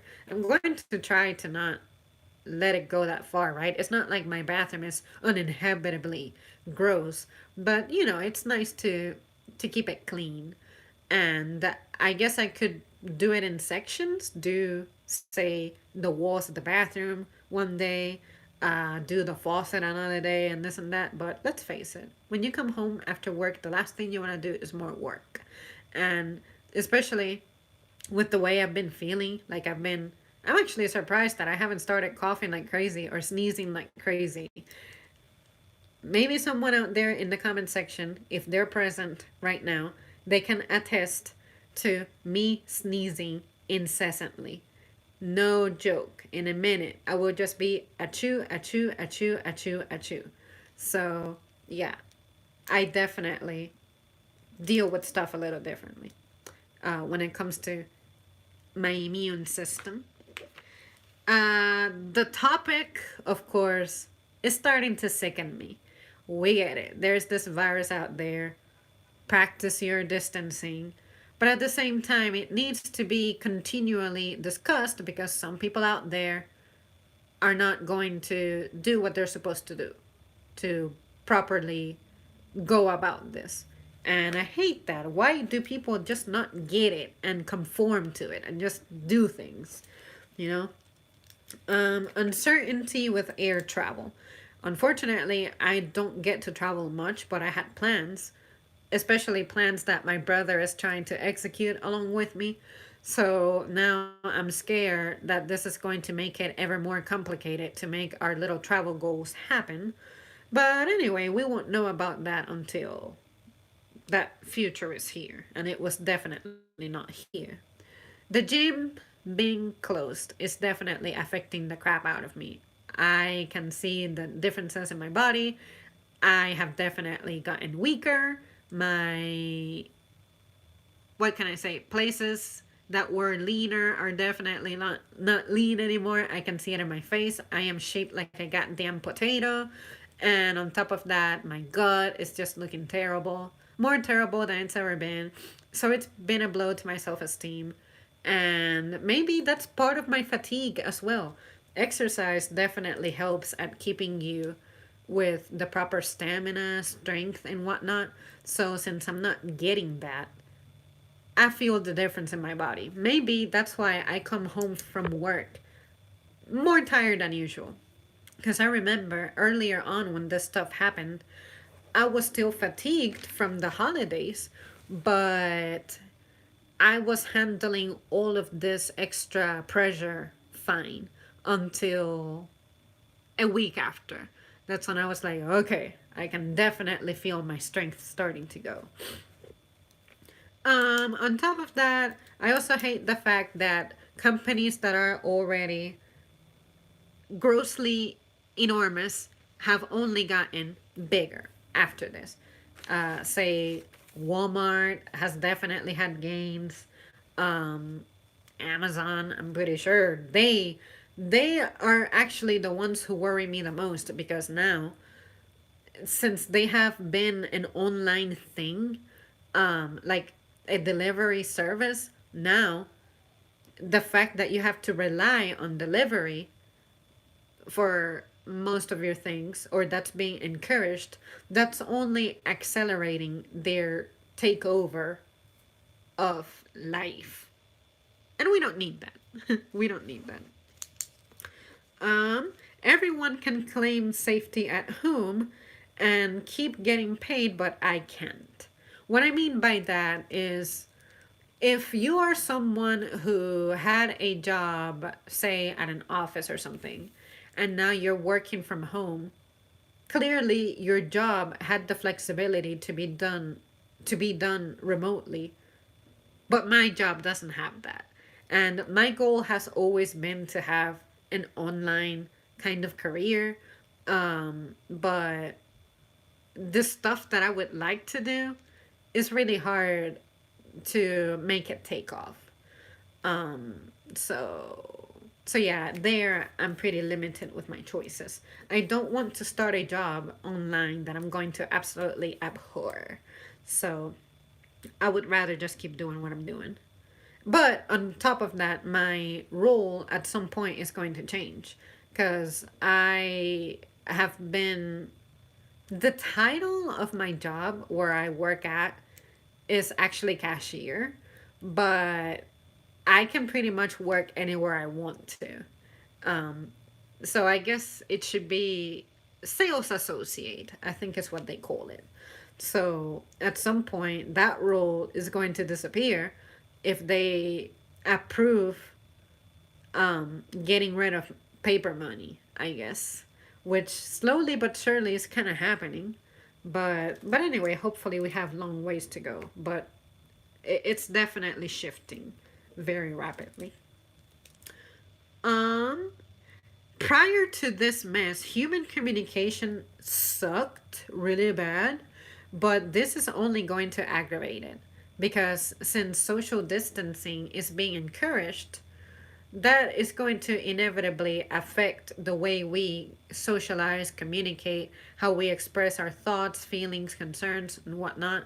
So, if we are becoming more dependent on being distant physically, like we don't even gather like we used to, at least as young people, this is only going to make matters worse because this is saying, hey, your little devices are actually cool. You can order your groceries and you never have to leave home. You can actually have tele medical attention. Like now you don't even need to check into the hospital. You can just whip out your app and telemedicine. What? No, thank you. I still want my doctor to examine me. But I know that presently the circumstances force that.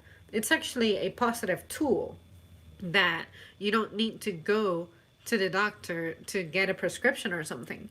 But at the same time, it's frightening how much they're trying to push us away more and more. Now, go online. Paper application? No, go online. The application is done online. The screening is done online. Submit your profile online. You don't get to see the person. You don't see how they behave. Like, that first impression is being taken away from us. And that definitely has a negative impact. And on top of that, education is shifting online. I cannot imagine a life in which I would be the way I am if I would have been raised on an online education. No, thank you. I still need the setting of the classroom. I need to hear other people, see other people, follow a schedule. Like, say, at 7 a.m., my first class starts, and then, I don't know, 8:30 I have to go to my next class, and then lunchtime is at this time. And following schedules is a way to help you achieve a discipline to ensure that you can maintain your productivity. It's not always efficient. It's not suited for everybody, but it's a nice way to implement some kind of a discipline on you.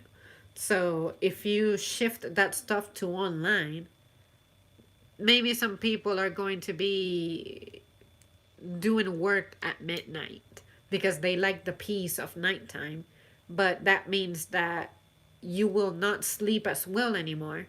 And eventually, when you graduate from your online courses and you need to step out into the real world, you're going to have a rough start because You weren't sleeping well.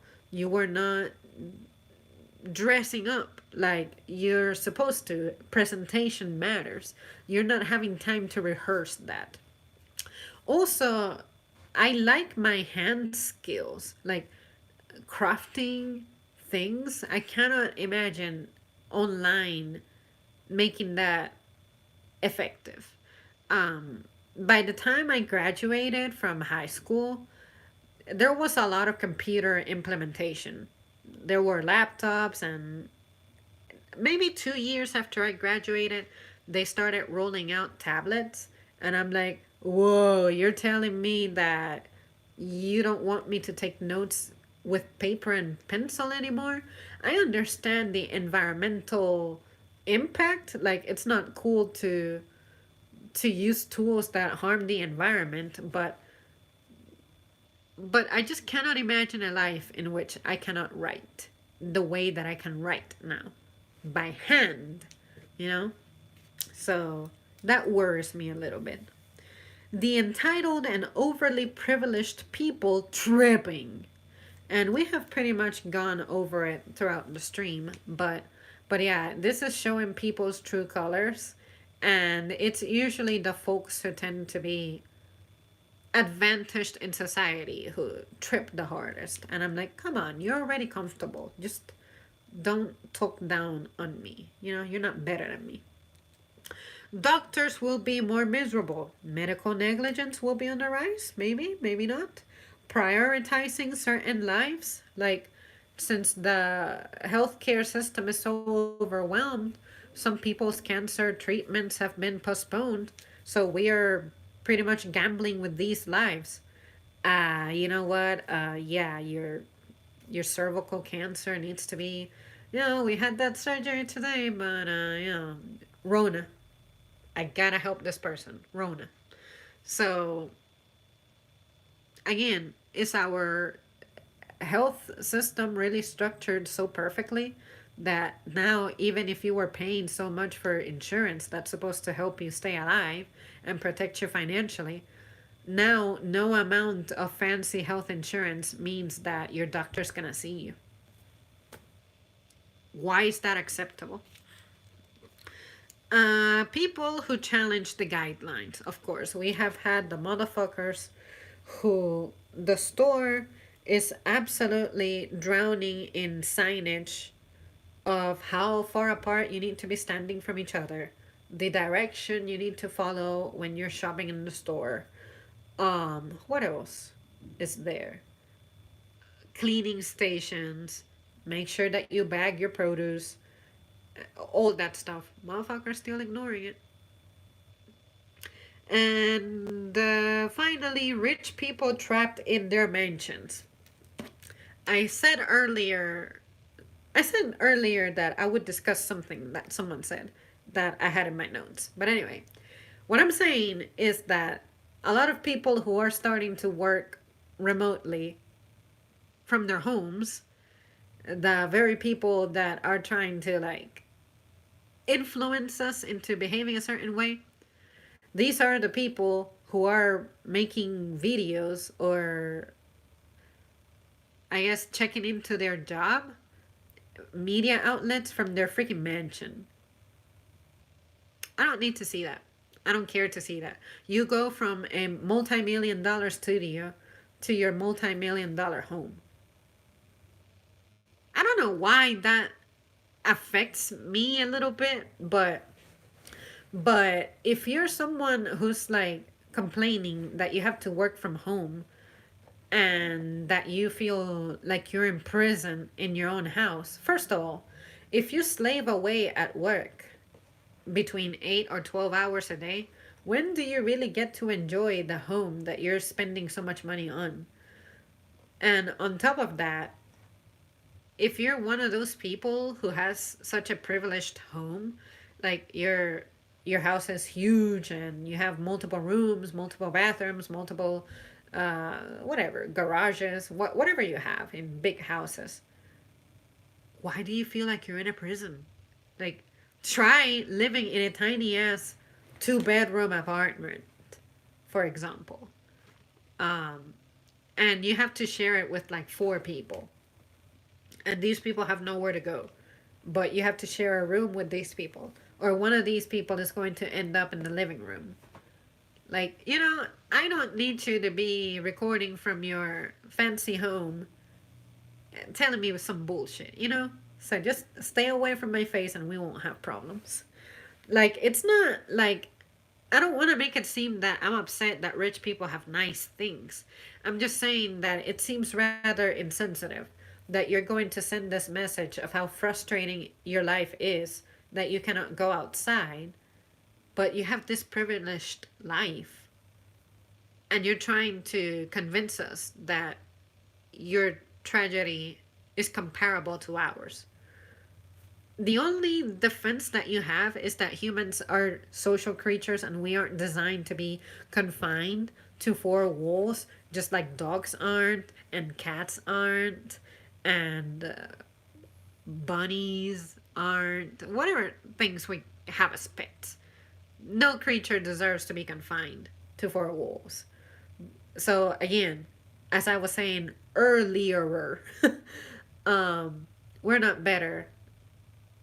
Our value as human beings is not greater than that of animals. Just because by our standards, animals cannot reason or build this amazing infrastructure that makes our lives more comfortable and whatnot.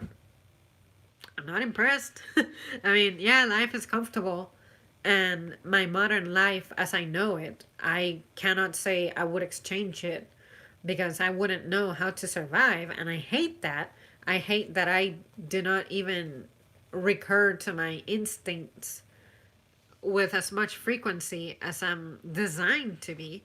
But again, just watch your privilege and don't be so insensitive. That's all I gotta say. Well, guys, that is the end of this. So now I am going to attempt to catch up with the comments. And don't mind me, but I might need to breeze through them because it's already 8 o'clock for me and I gotta like wrap up, start getting ready for the next day. Um, okay, I am behind by 2 hours. Fantastic. Let's see, where did I stop at? Thank God you don't have it, Zambri. I'd rather catch the virus. I remember reading that. I won't say Mary, but if you did, all you would have to do is raise the kids and yo me, you love me.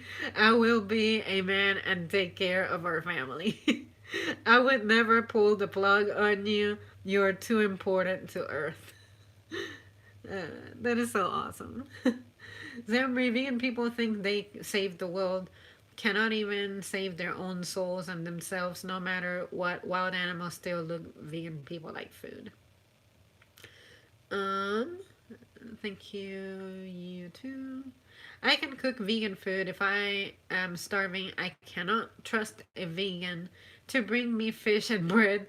Last time I checked, I never seen a cow climb a tree for a coconut or a rabbit making a smoothie in nature. True that. Oh, we love you, and I hate the flu. I hate it too. I love taking people's shift, the best way to ask for a pay raise. Yes, health is super important. When a person is sick, everything just stopped. It's crazy. It feels like waterfalls have stopped. Yes, true that. Customers are always right till they say something stupid. See, I really dislike the policies of the customer is always right because unfortunately, this customer is going to think that we are going to accommodate them every time, and they're going to say, if you don't accommodate me, I'm going to talk to your upper management and this and that. It's just a waste of everybody's time and it's stressful, and like people go so far to save a dollar. If you're really that needy, I mean, whatever, who am I to judge you? But have some. Why are you so unscrupulous? Like, just have some decency. More people play computer games now. That's true, I never remember. Grubhub, plane tickets and gas stations are so cheap. But unfortunately, the catch with planes is that the flights may not be of course, social distancing implemented and everything, but the flights are just not full enough to take off in some situations. So, yeah. This message is held for review. What did you say, Garuda? What do I have to inspect? Oh, he said Pornhub. Yeah, I wonder if porn views have increased. Somebody Google that for me, if you dare. But I just wonder what trends now that our spending habits have changed a bit. I remember reading on Twitter that the main dessert being ordered was tiramisu cake.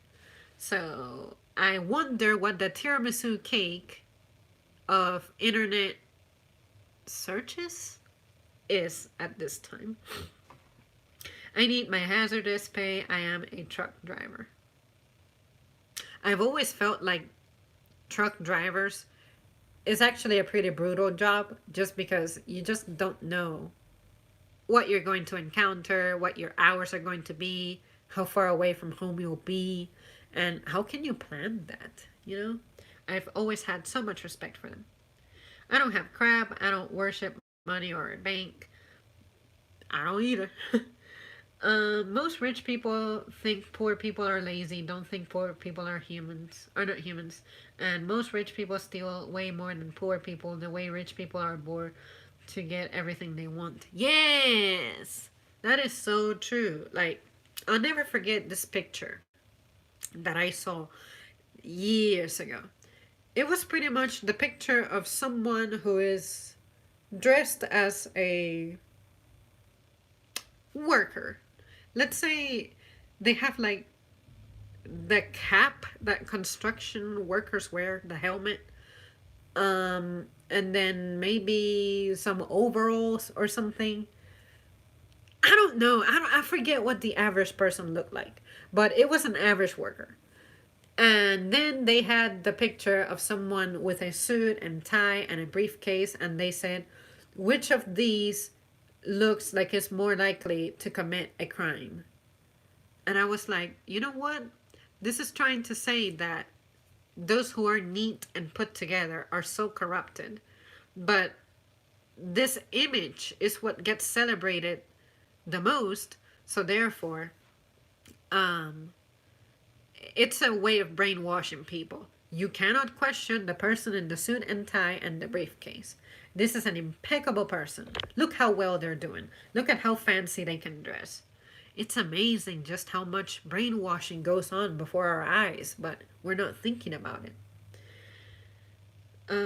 Did you read my comments? Females should never be front line. I don't think so either. And the reason being, we're just literally not designed for that stuff.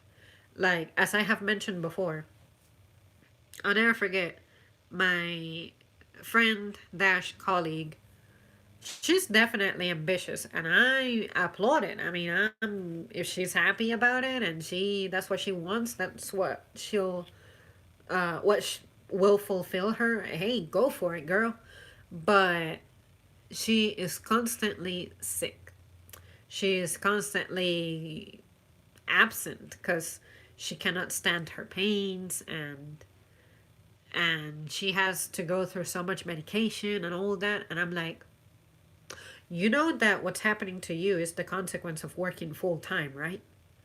And the fact that, look at this environment. We are standing, hard floor, occasionally lifting, the stress of unpleasant human interactions, the stresses of management. A woman is simply not designed for that. Just because we aren't designed for that doesn't mean we have to be weak. You are only weak if you perceive yourself as weak, if you allow yourself to be weak. There are things that you can do to enhance yourself physically. But what concerns me is that these women tend to be in denial that the choices that they are making is what's harming them. they try to blame it on something else. No, the reason this is I'm feeling this way is because my health insurance is bad, or the reason this is happening to me is because I live by myself and I don't have financial support. Um, all of these excuses. And I'm thinking, well, the sooner you realize that your body is not designed for 8 hour shifts, the better you'll be. Women mortality rates seem to be shifting more and more to younger people. We are dying younger, we are getting sicker younger, we are not even surviving our birth giving, like something as basic as that. We're so detached from it. I'm not saying that everyone who's young now who gives birth dies, right? Not at all. But I'm just saying that this is something that's not talked about.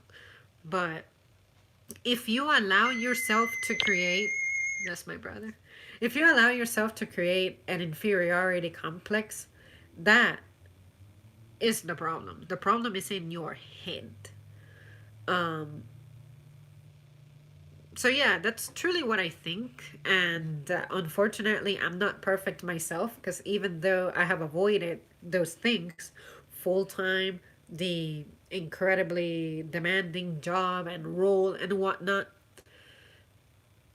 I'm still not safe from it. God damn it, bro! Like you picked the wrong time to. He has the bypass, so I cannot silence him. But anyway, as much as I'm trying to protect myself from that by not being full time, not having difficult, stressful roles, I am susceptible to getting sick. And you know what? I actually got sick when I started taking on more work. Like when I got sick in December, my hours had definitely increased. My diet definitely had to be a crash diet because I just did not have time for anything. It was either have a crash diet or don't eat. And of course, the emotional stresses that you experience at home and whatnot. And yeah, you just have to take care of yourself and you have to admit that you have limitations and your limitations do not make you weak. It simply means that you need to manifest yourself a little differently. And I wish that was something that people accepted more and did not see it as something absolutely negative. Hopefully that made sense. Not every woman is susceptible to this, of course, but on average, I guarantee you that we're not designed to be working as much as we are now. But we wanted our rights. We wanted all that feminism. We wanted equal rights and pay, and we want to be independent and whatnot. And now we're like, I'm suffering physically. I need a man, but I don't want to say that I need a man because I don't want to admit that it's perfectly normal to need and want a man. I'll be the first one to admit that I hate being single and that I always am trying to be paired up with someone. And I enjoy my life better when I am paired up with someone. And it's not necessarily that I don't trust that I can be resourceful enough independently. It's just that I am just happier and more fulfilled that way. And I am not afraid to admit it. I don't need to prove that I need to be alone and be a one woman army. And yeah, I succeeded without the help of a man. Who cares if you got to where you got to with or without the help of a guy? I will object to you fucking yourself to the top. That is the issue that I have. Like, as a woman, I will never respect you if you try to come to me and flash your success in my face, but in the end, you came from nothing and you got to where you are because you have a body that you sold. That, you know, I cannot respect you if those are your circumstances. But if you want to go out there and prove that you can be successful and make it single and then settle down for people, if that's what you want to do, you go for it. But for the rest of us who wish to say, hey, I want a partner that I can partner up with so that we can hold hands while making our lives better, who are you to talk me down? You do not get to tell me I am not a real feminist or that I'm not part of the cool women club because I am not afraid of admitting that I like men and men are amazing and men make me happy. So I want men. You know? So yeah, the division in the female community is so silly to me. I don't even want to dwell on it. Sounds like a Karen. It is a Karen. It is a Karen, a Susan, and a Mary. Sounds like a Karen. I have heard people got healed, beat the viruses, takes 1 week to get recovered, God puts everything on earth. Medicine, evil men are hidden to save more money. My money, God sees it all. Yeah, like the magic number is 2 weeks. You must not display symptoms in 2 weeks. But what is happening during those 2 weeks? How do we know you have recovered? Or does it mean that your body just subsided the symptoms, but you're still sick? Apparently, this creates permanent holes in your lungs or something, which it doesn't seem far fetched with the ways my lungs have been feeling. But yeah, it's pretty terrifying. You are gorgeous and smart. I deal with facts. I'm not sure that everything I say is factual because I can never supply like sources and whatnot. But I really do try to do my best to present myself clearly at least. And then you guys feel free to corroborate. I'm not going to be that female who feels offended that you Google anything that I say. Please do so because you never know what kind of garbage I may be trying to say in here. I'm not ever actively trying to be deceiving or anything. This is all about my thoughts. And I always try to say, this is what I heard. I saw a trend, this and that. This is where the idea came from. And then I break it down with my opinion. But I think a lot of my facts are outdated now. I see the end. I see end world time. It is hay fever. True. I can listen to you every day for hours talk about how they want to install chips in people and want to stick a needle in our body, sheep to the slaughter. Yes! If it ever comes down to that, if my employer ever tells me, oh, we need to give you a little injection, it's this and that, new protocol. The fuck? No. When in the history of working, especially at my level, has this been a necessity? Have you guys heard? I'm pretty sure I made a stream about this before, but have you guys heard of this one necklace thing that has this device shaped kind of like an egg or a bean, and it listens to what you're saying. It tracks how much time you're spending in the bathroom, how much time you're spending talking to coworkers, in front of a computer, on a phone, all those things. Yeah, that shit is coming. And you better believe that I'm going to quit before I let anyone inject anything into me. The only thing that I have been ever injected with, hopefully, has been vaccines.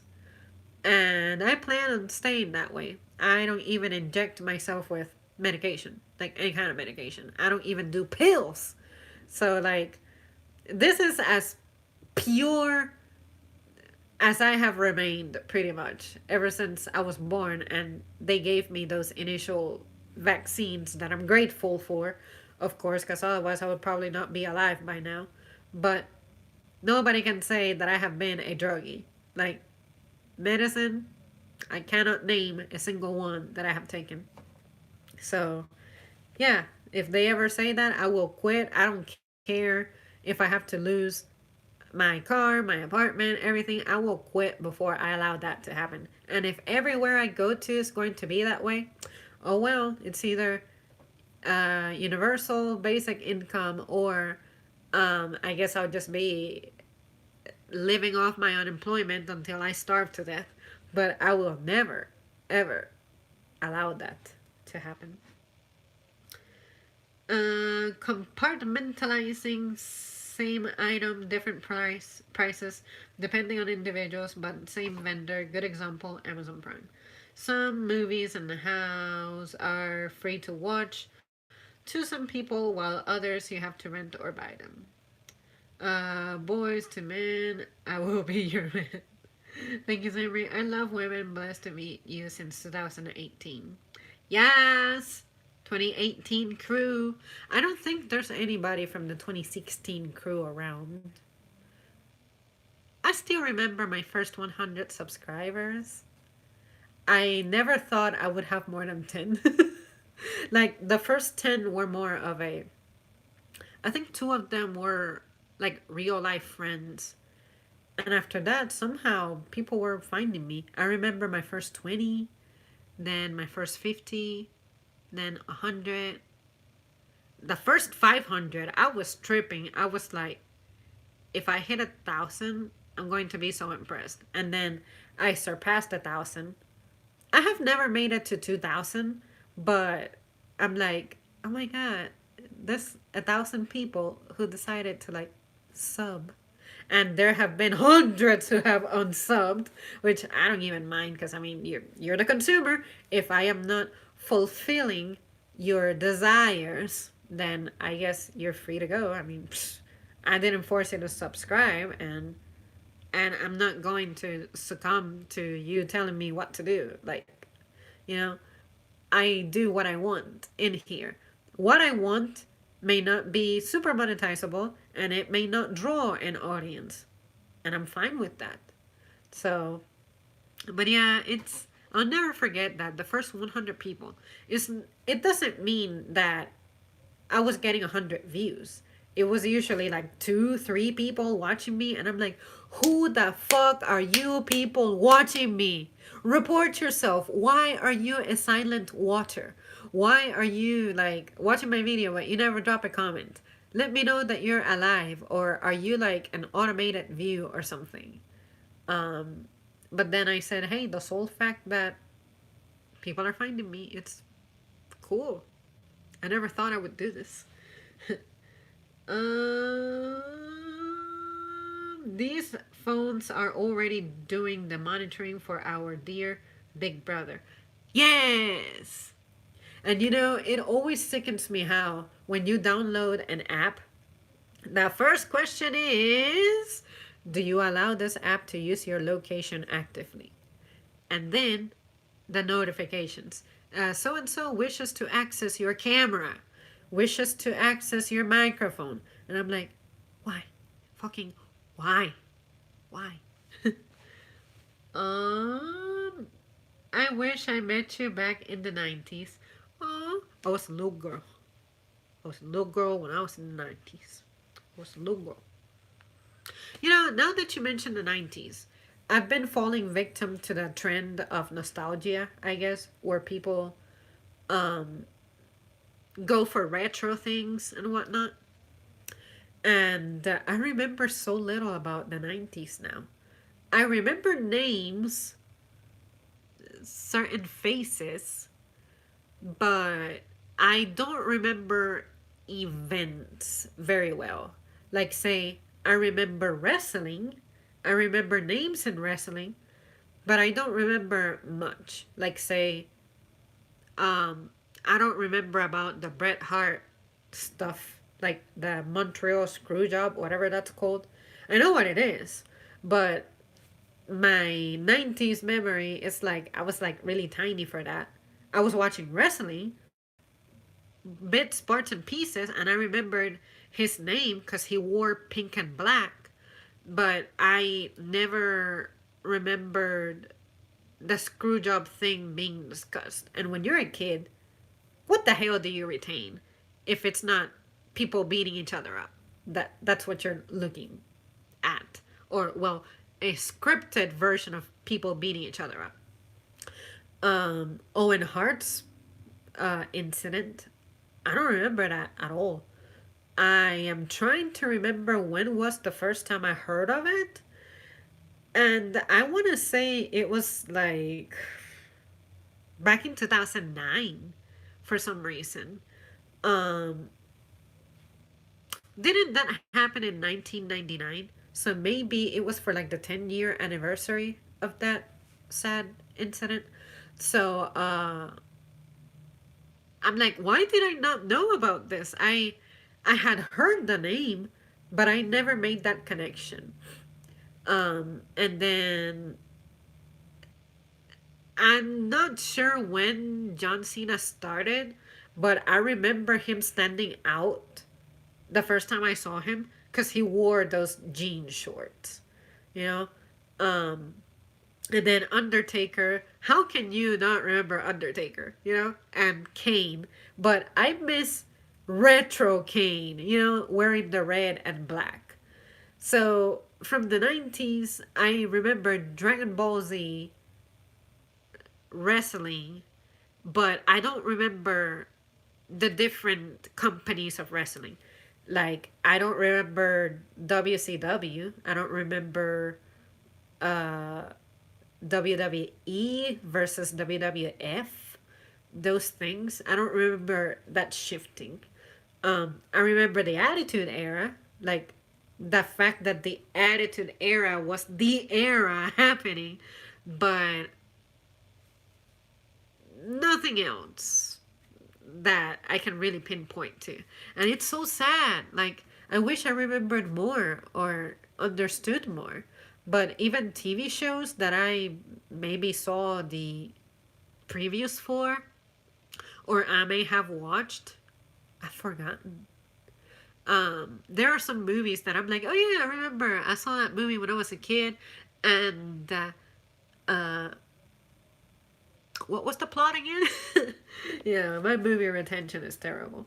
So yeah, I feel bummed out that I don't remember the 90s so much anymore. I love this long live stream. I'm loving it too, even though I am concerned about uh, the fact that I need to get my life together after this, but it's okay. I said to someone, I'm going to try to make this a 1 hour stream. I should know better. I've been gone for like 8 days. Shit, maybe 14 days now, 2 weeks. I forget what YouTube told me, how long it's been. But yeah, I like streaming. I'm telling you, I love streaming. I just cannot do it anymore as much as I want to. But I'm here. Just trust me that I'm here. You're the coolest. A snow angel gives me brain freeze. Same here. I was super little. Toy crazy still now. I still have toys from when I was a kid. And I made a video about it back in 2016 ish. It was so adorable. WrestleMania, Bret Hart having a called the Hart Foundation. Yes.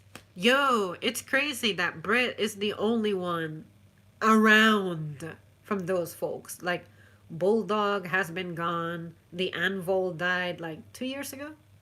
And then, of course, my boy Orm. John Cena started in 2002. Really? I want to say the first time I ever heard of him was 2006.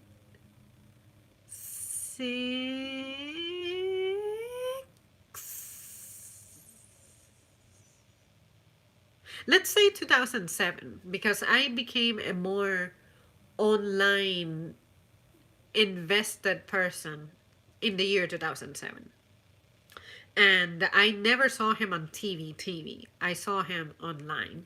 Like, I would see ads for his matches and whatnot. And I was like, John Cena. Who that John Cena? But I don't remember him. 2002. EM2 was monsters back then. M2 was monsters back then.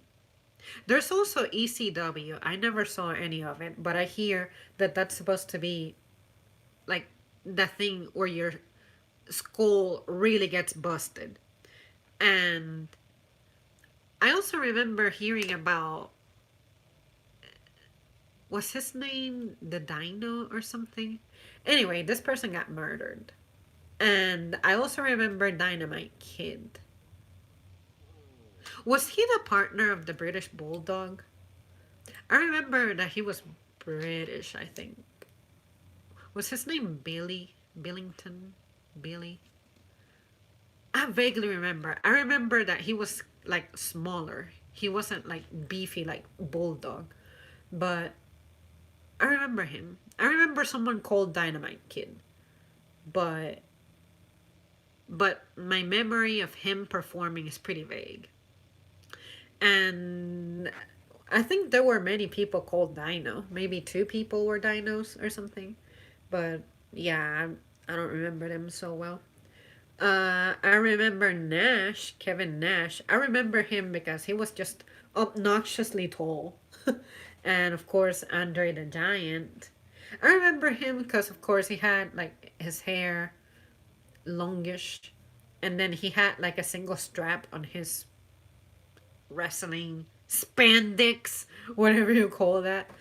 Um, he was French, right? I think he was French.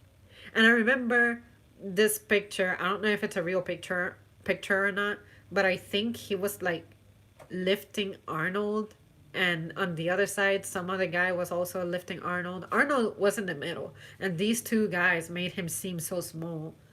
And we know that Arnold is a big guy. So, but I don't remember the other guy in the picture. I think that was the Giant. It had to be the Giant. I've been meaning to do like a wrestling stream to tell you guys what I remember. I feel like I've done it before, but maybe not. But every time I try to get in the mindset for it, I'm like, what can I talk about? I'm gonna talk about the fact that I don't remember them. So I don't want to just mention names and not have anything of substance to say, you know? But, anyways, hopefully I'll get my mind together on it one of these days. And yeah. And of course, as you can imagine, I was going to record my anticipated leggings video, but global pandemic. So it's coming. And now I finally got my last round of leggings that I wanted to have to be able to review them. So I'm excited.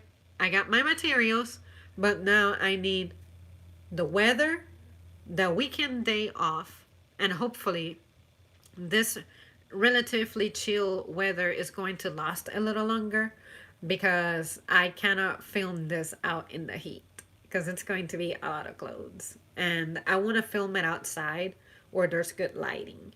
So, yeah, if I don't make a leggings video, this channel is pointless because that is my favorite thing in the world. That is my cancer. That is what I spend my most money on.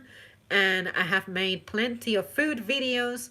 So you get it. I'm a fat fuck. So now it's time for me to show you how addicted to leggings I am. I got them in all sizes, colors, shapes, designs, brands. We need a leggings video. Alright, guys, I'm gonna catch up with the comments, and after that, I gotta go. So, it's been fun. So, keep it real. Um, yes, that's right. He's the only one. Yes, 2002, but he started to rap in 2003. That's why WWE fans started to love him changing his game. Oh, I kind of remember that. Kind of. But if you were to tell me, hey, can you quote a John Cena rap song? I can't. I wouldn't even recognize him. I mean, Undertaker and Kane were monsters back then in the 90s. Kevin Nash was with WWF first, then WCW Andre the Giant died in 1994. I remember that. Yes, he was French. Andre the Giant lifted him like a baby. Well, I don't remember Andre dying in 1994, but I remember hearing that that's when he died. Yes, legging vids, just saying. It's not going to be what you are probably hoping for. There's not going to be any butt shots. So I'm going to go ahead and save you from wasting your time if that's what you're looking for. It's just going to be my idea with it is I don't want to spoil it, but I'm going to. It's pretty much discussing why no two leggings are the same. Why it's important to have many different kinds, different fabrics, textures, patterns, cuts, seams, seamless, and we're in a fucking leggings video. Cause if you push my leggings button now, it's gonna be another 2 hours, and I definitely cannot do this for another 2 hours. My time is now. Your hair is here in Michigan. Yes! It's actually almost as long as I had it whenever before I trimmed it was. I definitely need to stream, or not stream. I'm already streaming. I need to trim this much because that is dead as shit. Anyways, you guys, seriously, I'm sorry to be this person, but I gotta go. It's been a pleasure. Thank you so much for joining me. This has been fun, and I will attempt to be back as soon as possible. But I cannot tell you when that's gonna be. So, peace out, take care, stay safe, don't mess with the Rona, sleep well, and drink your water.